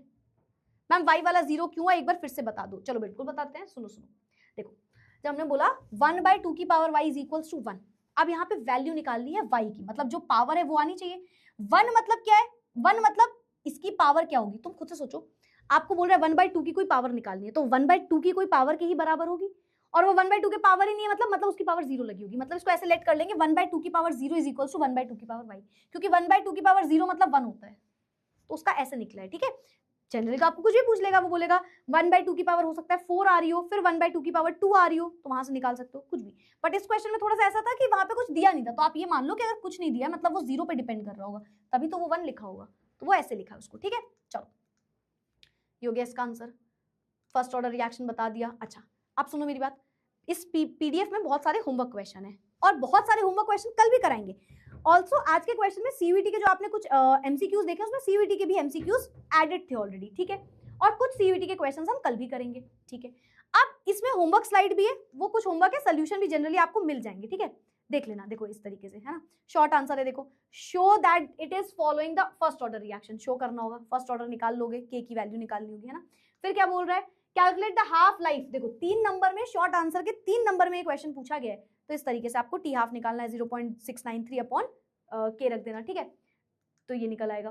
For hydrolysis of methyl acetate aqueous solution, आपको एक डेटा गिवन है, शो करना है कि ये एक स्यूडो फर्स्ट ऑर्डर रिएक्शन है, शो कर लोगे। देखो सेम अभी आपको एग्जांपल बताया मैंने, सेम एग्जांपल बताया, वाटर बहुत ज्यादा कंसंट्रेशन में, तो इसलिए ये आंसर आता है। कैलकुलेट करना है इसका average rate of reaction, 20 second में क्या हो रहा होगा, पूरा सोल्यूशन है ना, पहले शो कर देना, फिर एवरेज रेट ऑफ रिएक्शन निकाल लेना, ठीक है, ठीक है, हाँ सही है, 10 सेकंड 20 सेकंड। चलो तो ये आपका क्वेश्चन होमवर्क है, इसमें तो 2 ही क्वेश्चन है, पर बहुत सारे क्वेश्चन कल वाली क्लास में भी होमवर्क मिलेंगे, वो क्वेश्चन जरूर लगा लिया करो, क्योंकि जो पीडीएफ के क्वेश्चन है वो सारे के सारे repeated important previous year question है, ठीक है। तो पीडीएफ वाले क्वेश्चन आर वेरी इंपॉर्टेंट, ठीक है। सो बताओ यार, बताओ जल्दी से बता दो, तुम्हें पता है तुम्हें क्या लिखना है, जल्दी से बताओ, जल्दी से बताओ, तुम्हें पता है तुम्हें क्या लिखना है।